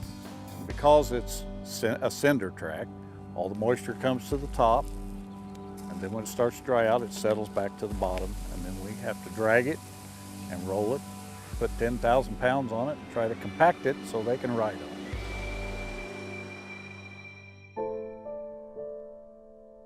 Today marks the end of Wally's 32 years caring for an unassuming track in southern Indiana. And as he looks ahead to retirement, the little 500 will never be too far away. Well, I'm going to retire from Indiana University, and this is something I do 3 months out of the year. And this is where I have my fun. It's the people, it's the excitement, the challenge, and I'm gonna miss it, but I'm not really gonna go away. I still live here in Bloomington, and I'll still come around. A lot of history on this track. From the days of old to now here at Bill Armstrong Stadium. Yeah, and one of the things that's consistent, they used to race on the 10th Street track where the Arboretum is today, the cinders. You know, so Wally has an intimate look at the cinders throughout the spring, and in fact, he's been here, it looks like, for every race in Bill Armstrong Stadium since it opened in 1981. Oh, that's really cool, and he's done a great job today. His last day preparing the track. It's in great condition. Super fast, I think we've seen so far. Well done, Wally. Yeah, we thank Wally. Yeah. One year during qualifications, I wrecked, and essentially Wally came out and rolled the track in between my qualifications runs. And so our second set, we lined up and we got I think we either pulled first or second. But without Wally, might not have happened. So. No, he does a great job. And it's awesome to say, you know, this is the fun he was looking for, and he's going to be back. He's really part of the family and no different from the riders or the alumni. Yeah. Watching those exchanges will give you the 130 lap. We asked him what he was going to do since he doesn't have to worry about, you know, rolling the track and the thaw and the rest of it. And we saw a little bit of his personality right there in that piece while he said he's going to do a lot of fishing, maybe not a lot of catching. Third, team number 10 to cover. Fourth, team number 4, Sigma Phi Epsilon.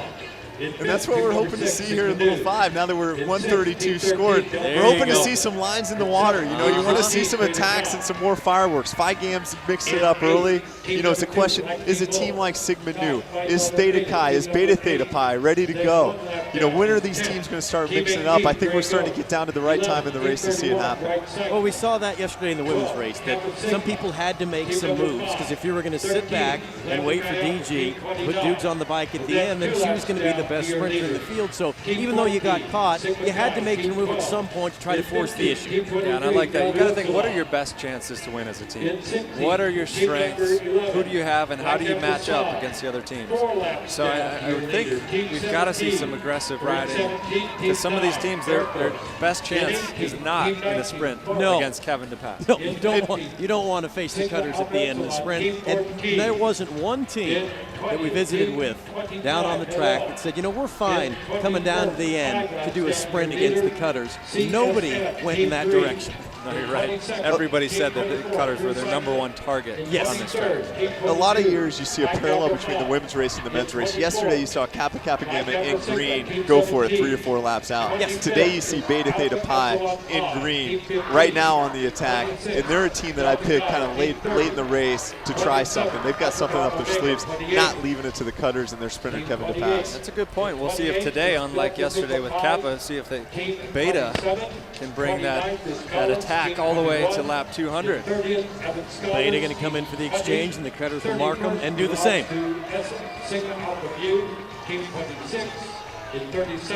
What do you know? Delts are going to do an exchange as well.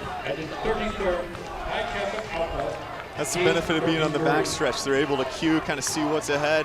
You saw betas and cutters come in on the front stretch. Delts cues right off of them. That's a good point. I don't remember when I was racing many of the top teams choosing that pit location, but it is proving to be pretty effective.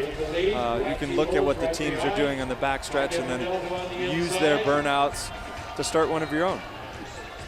Phi Delta Theta in the light blue on the outside.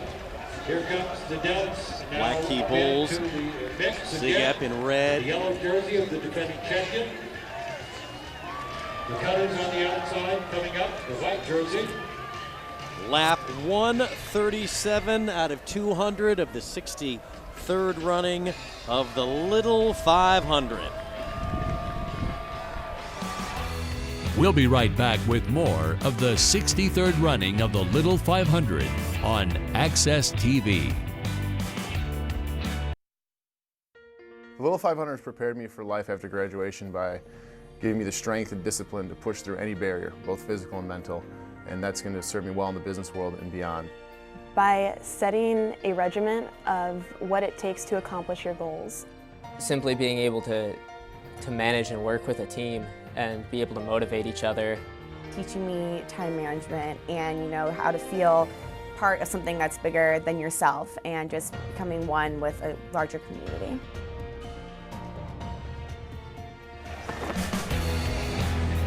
Traditions here in Bloomington, 2013 Little 500 from Bill Armstrong Stadium. Rich Cellini, Jason Sonneborn, Hans Arneson, and Jill Savage, and another mishap on the track.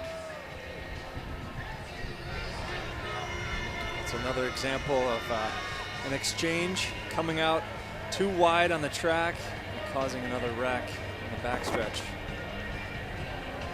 Yeah, the AE Pies with I can't recall, did they have the impeding call earlier? That looks like they're a little bit at risk there. They're coached by Aaron Pilling and Lyle Feinberg. We have our 140 laps. Some of the best granola and food you can get in town. Lyle's Stores, Scholars Inn Bakehouse, official provider of granola for the Colts and the Access TV television crew.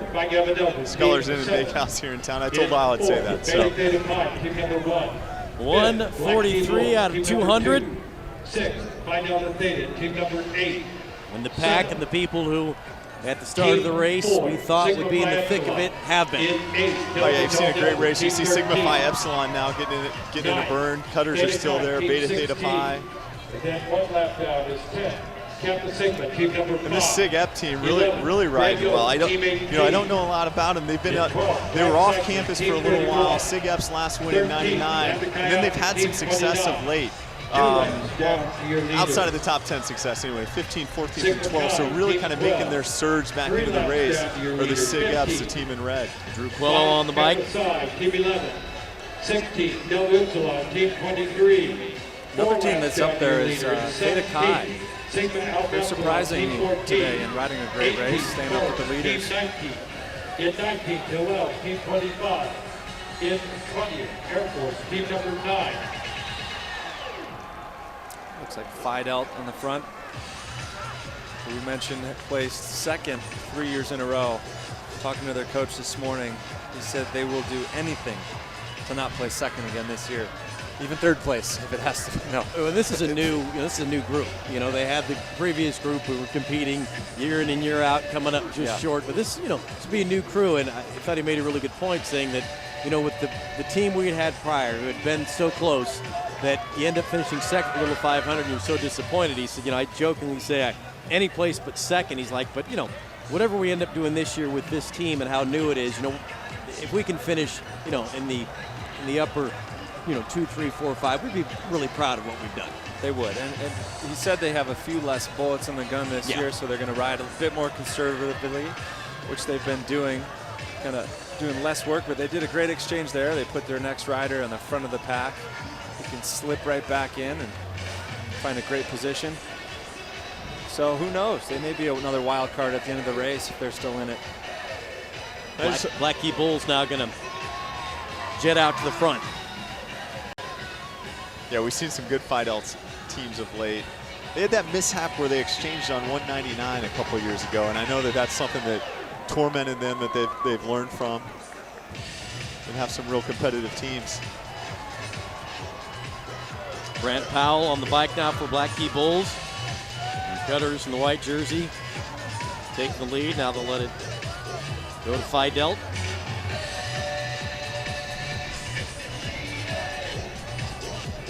Yeah, we've only got 2 packs. There's one big pack with some lap teams and riders, and there's a small pack here they're about to catch.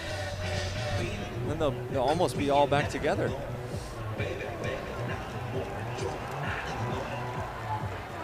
We talked a lot about the Phi Deltas today, and for more on that, here's Jill Savage. Rich, before the race started, we talked with Coach Brian Drumey, and he said, listen, we finished in second place last year. We finished in second place the year before and the year before that. We are through being the runners-up in this race. They told me that they just want to stay out of trouble, and they said basically survive to lap 175 and be in a position to sprint it out in the end, and they are certainly doing that right now. Yeah, that's a good point, and that's a good thought. And then, we've talked about people trying to stay clean, trying to get there, and then figure out at what point are you going to, unload, and give everything you have and not have any, so many coaches have said the last thing you want is a fresh rider at the end of the race. You want everybody to have, used every bit of energy they have to try to win this race.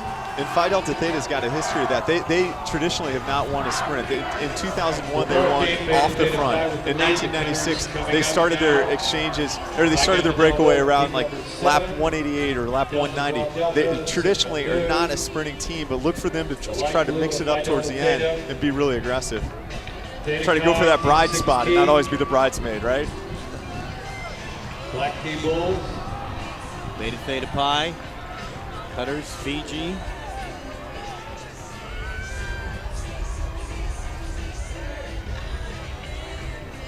On lap 150 out of 200. You see those 2 riders talking to each other. What do you think they're saying, Jason?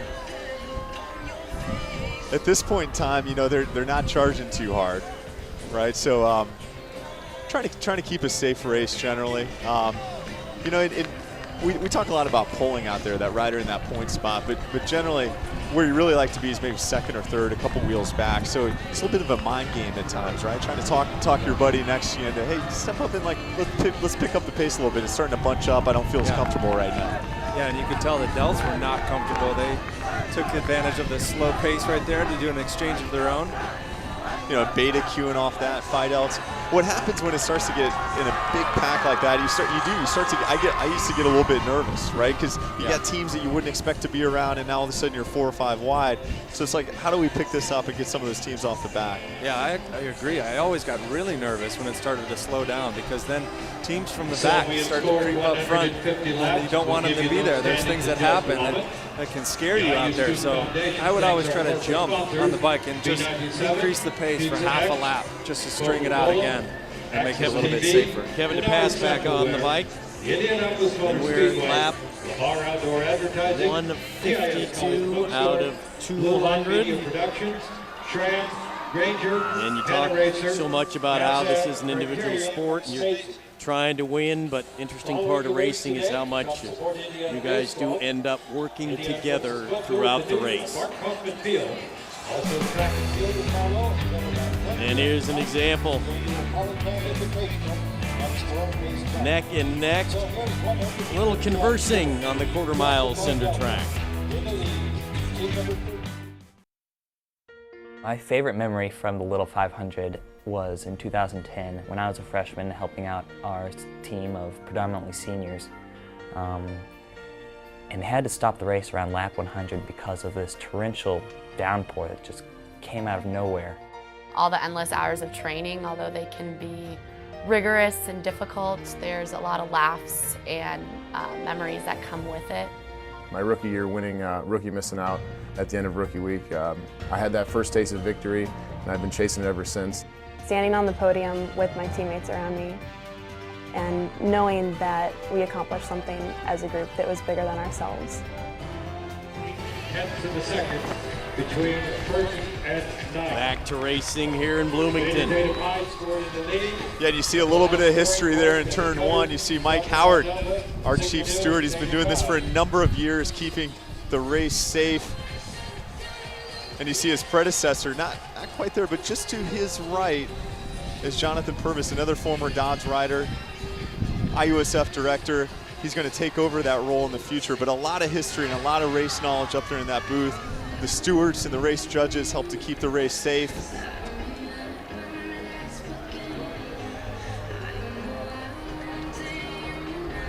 Seen a little more aggressive riding, but no matter how aggressive any team has gone out, the cutters have always been able to manage to stay right there. Not going to let anybody get too far away from them. That's great. I credit the coaching. I mean, in preparation, telling your guys where to be at all times. They know how to ride. They know how to ride this race, be smart, be aware, be attentive, cue off of the right teams. Yeah, you know, in a team, I honestly don't know the Sigma Nu coach personally, but you know, you got teams like Sigma Nu, right, who haven't been up there in the top 5, top 10 lately, and they're riding a great race. So you've got so many things going on. You got Wright Fowler and Kirkham on the cutter side doing a great job with their team, Beta Theta Pi, but you've got some teams just, they're able to sneak up right now. Yeah, you've got a huge group. You're right. I mean, Sigma Nu has 4 senior riders.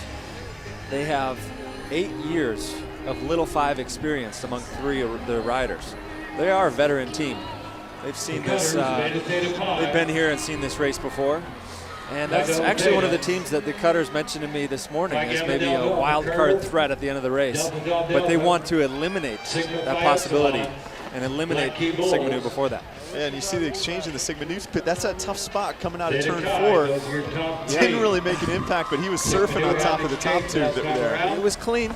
It was clean. He'll feel it. He'll feel it next time he gets on, though. He'll feel it. Yeah. They made a clean exchange, which is the most important thing. The rider getting on the bike was able to do that, but that's not the prettiest way to get off a bike. You know, right now, gentlemen, I'm starting to feel a little bit of the calm before you know that the storm is going to blow in here on this track. You do. Lap 161, and people are starting to doing a little bit of movement right now, but you can tell that some people are going to start doing some things. While we have a moment, let's check in again with Jill. Thanks so much. Here with John Grant, Beta Theta Pi head coach. You have been doing a lot of the work up front, leading the pack. We're 3/4 of the way done. What do you want to see from your team here on out? Well, we've been staying out of trouble. You got to stay up front, avoid some of the big wrecks that have happened today. You also want to conserve energy, though. You want to let the other strong teams take their pulls and do their share of the work. Who do you want to see on the bike at the end, and how many laps do you ideally want him to race? Well, there's strong teams out there. You know, the cutters have got some good sprinters, so we'd like to make a move and not have it come down to that. You know, Craigie's shown to be a very good sprinter for us. If it does come down to that, he'll be out there, but you know, there's still plenty of racing left. We'll see how it goes. Thank you so much. Thank you. Rich? 42 minutes, 55.546. Well said. Yeah, and with 4 riders strong, you know, I talked about that 99 race, you know, and a guy like Craigie, I mean, what can happen, you never quite know. Beta Theta Pi, again, Grant's got them kind of well schooled. They've got Beta Theta Pi has 1 win under the belts in 1964, and I think we're going to see some fireworks start to light here late in the race. Yeah, they're ready. They crashed last year at lap 194. They were really close to having to be able to show their end game then, but they're fired up. And I asked the riders this morning, what would you do differently this year? And he said, I'm going to look over my shoulder and see how the other teams are doing behind me because I'm going to be out front. So I'm looking forward to some fireworks as well. I think they've got something up their sleeve, and I hope we can see them show it here shortly. Team 23, 16, Phi Kappa Psi, Team 11, 17, Sigma Epsilon, Team 14. See Phi Delta Theta pull through there. Really strong day out of Phi Delta Theta. And then 20 of turquoise, Team 9. They've been doing their fair share of the work up at the front, riding smart. When they're pushing the pace like that as single file, you see a little bit of a safer race, right? It's not quite as bunched up. Yeah. So props to Phi Delta Theta, three-time champion in the cutters and Beta Theta Pi Black Key Bowls for setting that pace, setting the tempo. Yeah, it is safer. I mean, just a while ago we saw almost every one of the teams come back in one big pack, even though multiple teams have been lapped. But now you see it strung out. It's single file. It is safer that way. Beta Theta Pi in front, followed by the cutters, Black Key Bulls. And at this point in the race, we talked a little bit about balance. It's about, we're at 164 in. It's about sneaking in your number 3 or number 4 riders. I'm sorry, we're on 165, but at this time in the race, the calm before the storm, you're trying to keep some of your guys rested, right? You're working towards that point. So you got maybe your number 3 or your number 4 out there while your number 1, 2 rider is in the pit getting rested, spinning those legs out. Everybody's going to have a little bit different strategies, so I'm looking at Fiji here, wondering if they're going to try another attack like they did before. I don't see them matching up in a sprint necessarily, so if I want to give my team the best chance, I would like to see them make another move as well. They haven't had a lot of luck in the sprints, and they haven't had a lot of luck of late, so why not throw them all down out there on the track? Yeah, have no regrets. Delta Tau Delta taking the lead.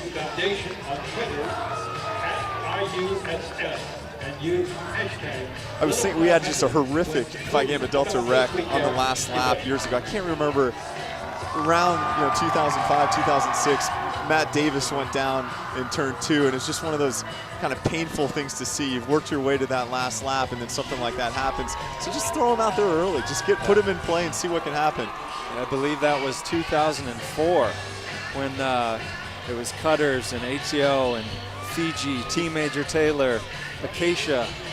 3 teams, I think, went down in turn 2 of the last lap. The Cutters, Team 10. Those are your top 3. That's how they're holding form on the backside. Sigma Nu. Delt's shaking his head at the pit. They had a bike out there ready to do a bike-to-bike exchange, and he didn't want to. That's just rider awareness right there. He knows that this wasn't the best time to do an exchange. He didn't have a good gap. It's good preparation, good coaching, and good awareness. But it is a slow pace in the pack. I mean, if you want to do an exchange, it's just the time to jump. So when we heard from the teams earlier, they don't know a lot about Delta Tau Delta this year. Haven't showed up at the track. They did one of the Spring Series events, but elected not to do missing out, not to do team pursuit. So Delta Tau Delta is a team that the other teams haven't seen a whole lot of.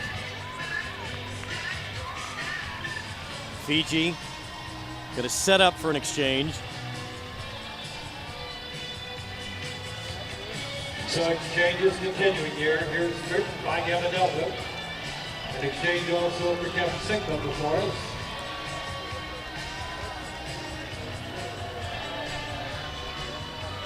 Racing will continue from Armstrong Stadium. Sigma Nu now in the lead. The 63rd running of the Little 500 on Access TV. We'll be right back.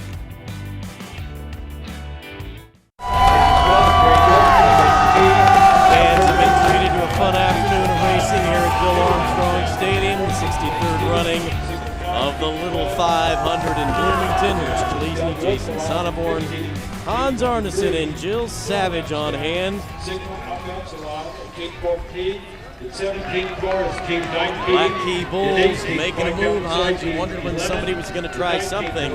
Black Keys go first. Yeah, we got about 25 laps to go. This is the time to start making moves. You got to wonder what their strategy was, and they're going for it. I mean, their coach is fired up.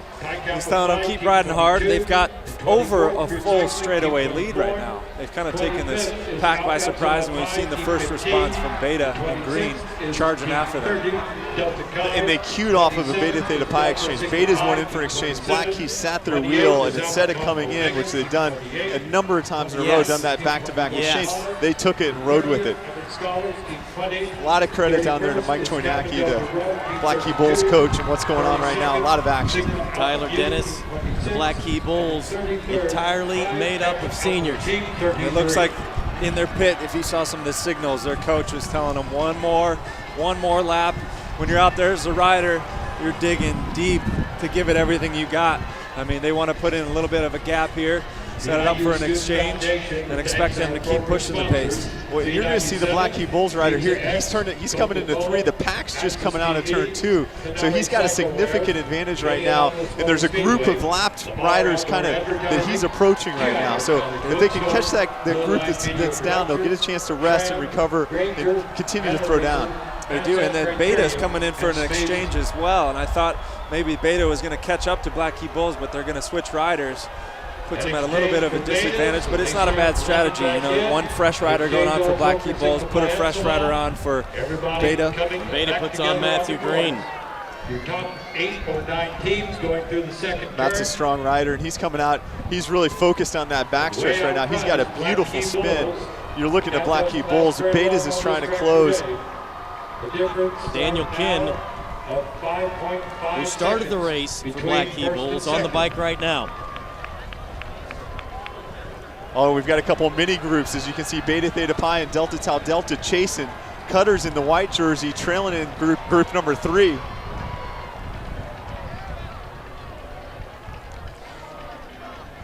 All right, so right now you're looking at the second group out there. Black Key Bulls, your leader, right on the rivet, throwing down the hammer. Black Key Bulls with a good gap.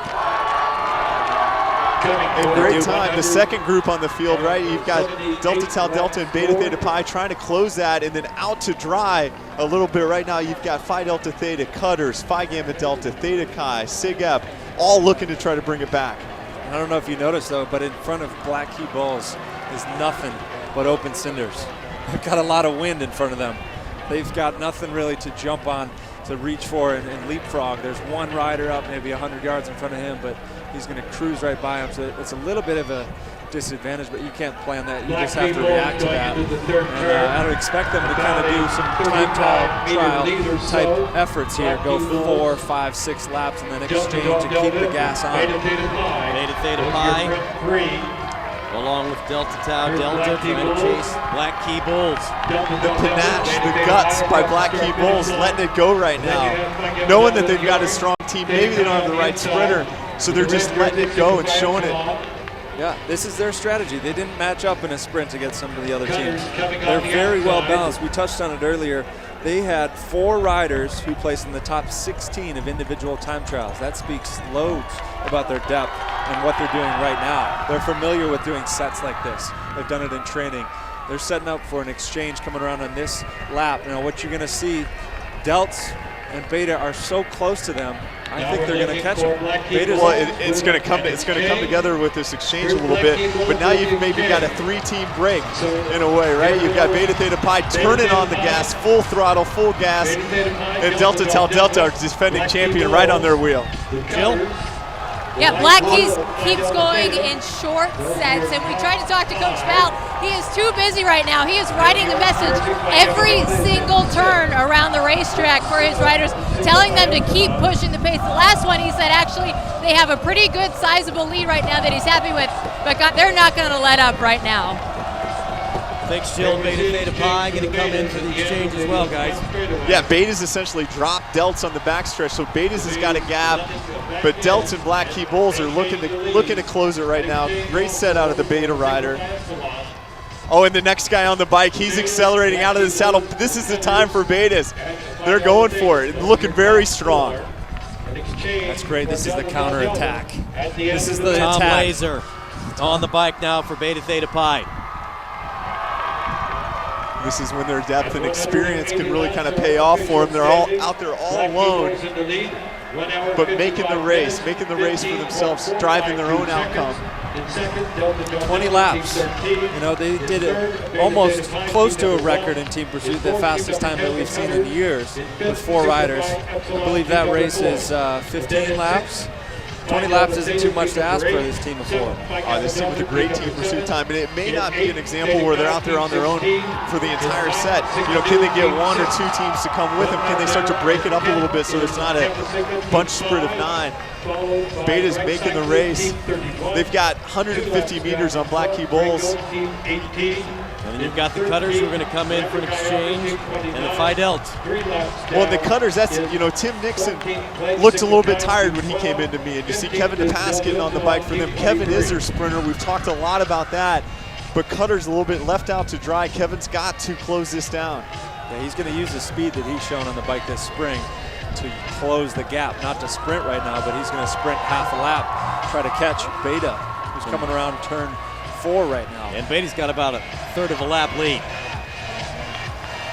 Beta's looking really smooth, maybe kind of learning a little bit from the Delta Delta experience of last year.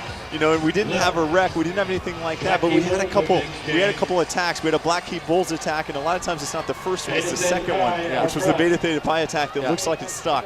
It did. You know, Black Key Bulls has to be a little tired after the effort they just did. Yeah, they're just coming in for an exchange right there. So that's what your question is. You go and make those moves. You wonder when the right time is. Then you look up and say, we're on lap 185. We got 15 to go. To Beta, 15 laps is perfect for them, I think. You see them doing 4 or 5 lap sets. Beta Theta does the exchange. Eric Anderson back on the bike for the men in green. We saw it last year in 2012. We've seen it in years past. We saw it with the Corleones. We saw it with Phi Delta Theta in 1996. But if you can make the race for yourself and you can get off the front and cue off something like this, it's just where you need to be. Nothing but daylight. Phi Delta's making a move. The disadvantage, Hans and Rich, is that the pack was so large. A number of teams, you know, you've got 5 teams right now trying to close this against Beta Theta Pi, and it's not really mano-y-mano. Yeah, this is the first time they've had a collected effort. For a while there, we saw chaos and confusion amongst the other teams behind, reacting solo and riding by themselves. But now we've seen a collected effort between the Delts, Cutters, SIG-Ep, Black Key Bulls. So there's a chance, but there's a straightaway lead, and there's so much pop, there's so much going on right now with Beta Theta Pi. It hasn't started to come back yet. They're essentially holding that gap. A full curve lead. They're holding that gap, and they're riding fast. I just had them at a 35-second lap. If they can keep that consistent, it's going to be hard to close. And you see, you're not seeing this at home, but I saw a little bit of confusion there on the front stretch. Cutters pulled off, Kevin DePass pulled off, and SIG-Ep didn't pull through hard, right? So SIG-Ep, kind of a surprise team, and they're not really organized right now. Beta Theta Pi has over a straightaway lead right now. 10-second lead is what I just had them at. We'll watch that difference. Finish line. 8 seconds. Down 10 seconds or less. Great effort right now. Throwing the cat amongst the pigeons. Beta has caused all kinds of chaos in the pack. And they'll do an exchange. The Betas with the exchange. So Beta gets a fresh rider. The rider that came out is just absolutely gassed. He can't move those legs anymore. Will Craig on the bike, and those are the jelly legs you guys talked about, and saying it's not that easy to walk after you've pedaled as hard as you possibly can. Yeah, and that's okay. He did his job. He rode a great set. He had a great exchange. Get off the bike. You can lay down on the track if you want to. Lap 189 out of 200. And just turning it over quick, because Craigie's got that 46-18 gear, and it's looking like nothing for him right now. He's out there laying down the law. They're looking better. Every lap they're starting to look better and better. Cutters come in for an exchange. Essentially off the back a little bit was the Cutters exchange. No real advantage, no real gap. We're seeing the reaction. I mean, these teams trying to catch right now are just gassed, just exhausted. And Beta Theta Pi is looking smooth. Looking very smooth. And we talked about it earlier. They all had a silent understanding of how to ride with each other. They're all senior riders. They're all veteran Little 5 riders. They're experienced and they know what to do out here. And it's showing. And you don't get the green jersey just because you want it. You have to earn it. You do have to earn it. And you know how you earn that is by being fast. And it's what they themselves against the clock is what they know well. You know, and they've known that all spring, and they know we've got the fitness, we've got the experience, we've got the teamwork. And Beta Theta Pi, they showed that team pursuit, individual time trials, and essentially this is a time trial effort for them right now. That's right. They may not have proven themselves in some of the sprints against Kevin and the Cutters or the Delts, but they've proven themselves against the clock. And the separations, you know, you got Delta Tau Delta chasing, you got Phi Delta Theta with them, but there's a gap now back to Cutters and Theta Chi, Sig Ep, Fiji's has fallen off the back, so Beta's just causing all kinds of havoc. All kinds of havoc. I mean, they've got, Beta has a 9-second advantage over the Delts and Phi Delta Theta. We are on the 192nd lap. And they're going to do an exchange. Beta Theta Pi has scored 192. Theta Pi. And an exchange for Beta Theta Pi at the end of the try to keep that lead, maybe even stretch it out. And Phi Delta Theta. Great set again by the Beta rider. Having those fans there, it's so awesome to have them there all race. They're cheering for you and they keep you going. They keep you pumped up. Beta Theta Pi in the lead at 190.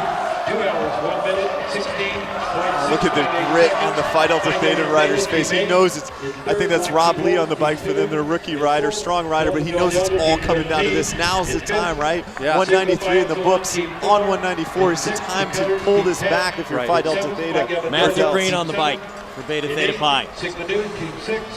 And Rob Lee for Phi Delta Theta, the Delta Tau Delta rider, they've got to go right now. You've got to start to close this gap down.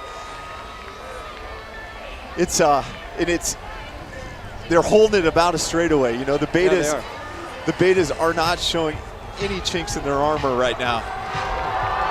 Quick check in with Jill. Hey Rich, I just saw Coach Ryan Drummy with Phi Delta Theta. He said ride to the end, so it doesn't look like they're going to make any more exchanges from here to the finish.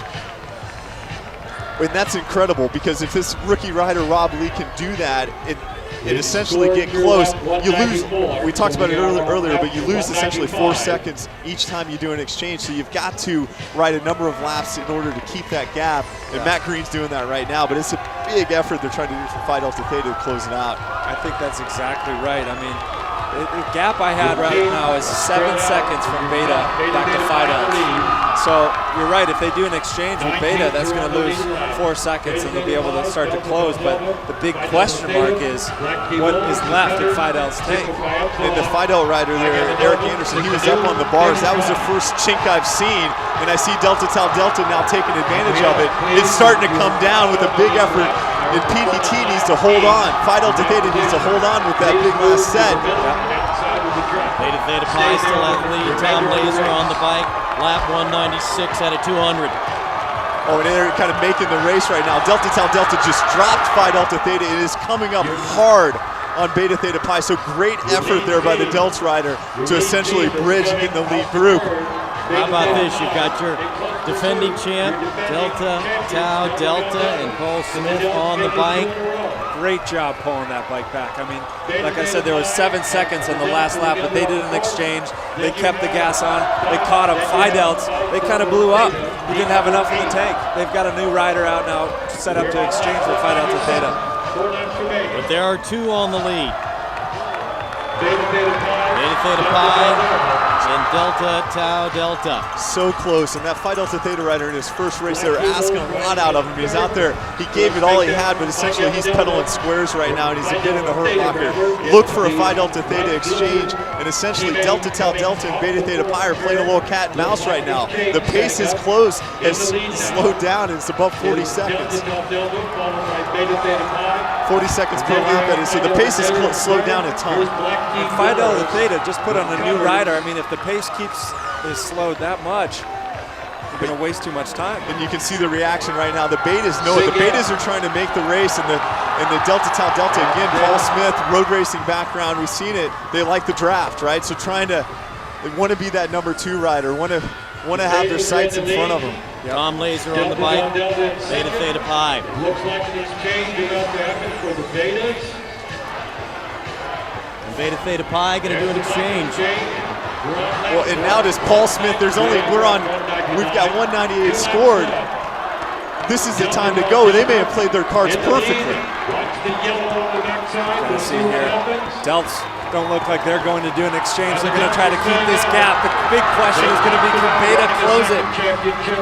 About 25 meters right now. Beta Theta Pi, a lot to ask with that late exchange. And we're going to come down to the final lap. And here's the game of chase for the little 500 championship. Paul Smith, all that experience. Now is the time to go. Has he learned from RJ Stewart? And can he close it out? The Beta Theta Pi rider, it looks like Craigie on the bike for Beta Theta Pi. That's the sprinter he probably did not want to see. And Craigie now going to come up out of the seat and head into turn 3. And they're bumping a little bit. And they're turning. And into 4. The 4th turn we come. And down to the final stretch of the 2013 Little 500. Beta Theta Pi wins it. And you're right, you saw all kinds of bumping going into turn 3, and you saw the Delts rider, Paul Smith, with his hands off the bars. But if you're going to take it, you've got to do it, right? And I didn't see any impeding out there. I didn't see any reason for a penalty. I saw a sprinter that knew the line and that knew going into turn 3 was the time to take it, and that's William Craigie, Beta Theta Pi. That was just racing. Another look, gents. They continue on. This is just racing right there. These guys are experienced. You see, they want to protect their space on the bike, their place on the track. They're just bumping and riding and racing. And the bump kind of looked like it came from Delta Tau Delta a little bit. If Craigie would have passed in the gutter, which he did not do, that would have been a penalty. But he stayed on the cinders. He stayed around that white line. He stayed in the groove, and that's where he needed to be. How about the effort from Craigie to hold on to that bike that bumps the gutter? Great bike handling skills. It happens with experience, right? Yep, absolutely. Beta Theta Pi's last win in 1964. That house will be celebrating tonight. We got the repeat yesterday in the women's race. We didn't get it in the men's, but it was close. It was close. I mean, yesterday we saw it with Kappa Gamma in the green. They tried to make an effort like that. Today, it was Beta Theta Pi who was able to make it stick. And gents, we talked about how do you get rid of the sprinters? What kind of like aggressive work do you do out there on the track? And Beta's made the race, you know, early. They started going for it, what was it, 190 or so, 10 laps out. Delta Tau Delta got the lead, but it was that trim in the field, getting ahead, that made it work. Here's Jill. Thanks, Rich, here with John Grant, head coach. And hey, the first win since 1964. What does this mean? This is great. These guys showed a lot of heart today. They proved that they were strong enough to do it. Exciting race. You know, what a battle there at the end. When it came down to it, they toughed it out, got it done. It's great. You had that last exchange with 2 laps to go, putting William back on the bike. That was a close call, but it worked out for you. It was. It wasn't the plan. We were hoping for 2 last sets of 4. Didn't come down to that, and it was better to do 1 with 2 to go instead of the last lap to give Craigie some time. So just worked out great, worked out perfectly. With these 4 seniors, how special is this? This is real special. I've been working with these guys 2 to 4 years, and close group of guys. They really came together, and this is a great moment. It's just a great moment. Really Go celebrate with your team. Will do, thanks. Thanks, John. Congratulations. Rich? Thank you, Jill.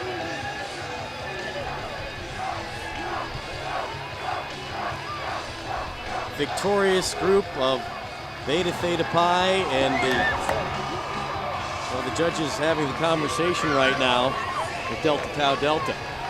Well, again, bike racing involves a little bit of contact from time to time, and then Little 5, you know, these guys, there is going to be contact, and if there would have been a pass in the gutter or something illegal happened, I think the officials would have called it. But in that situation, he's still on the cinders, he's on the white line there, right?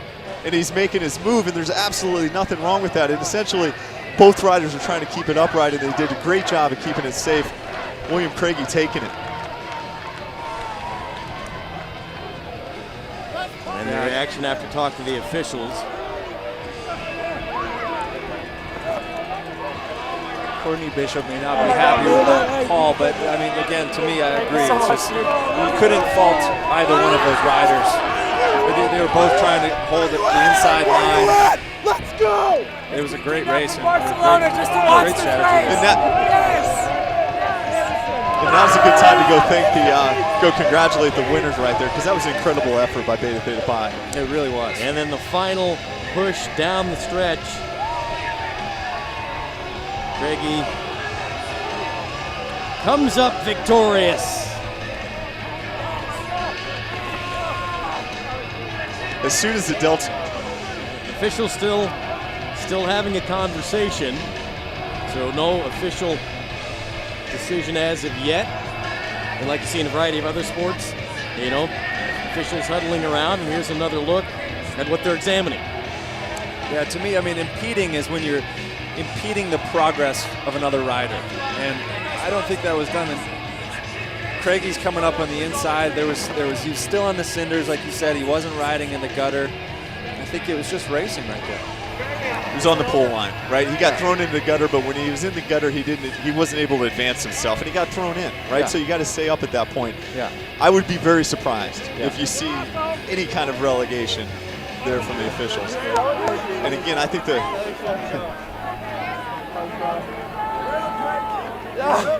Officials want to take another look. And the interesting thing is, Delta was not beat, you know, after that kind of bump in turn 3. There was a chance, you know, I said he lost a lot of his focus, a lot of his confidence after that happened, but riding on the pole line right there. You don't see it happen a lot, but, you know, the Delta Tau Delta rider had started to sift a little bit to the outside, and you saw the pass on the inside. You're right, and they still had a full quarter of a turn there to go. The race wasn't over. I think Craigie's just had more in his tank at the end there. Coming out of turn 4, he won the sprint straight up. Yes, absolutely.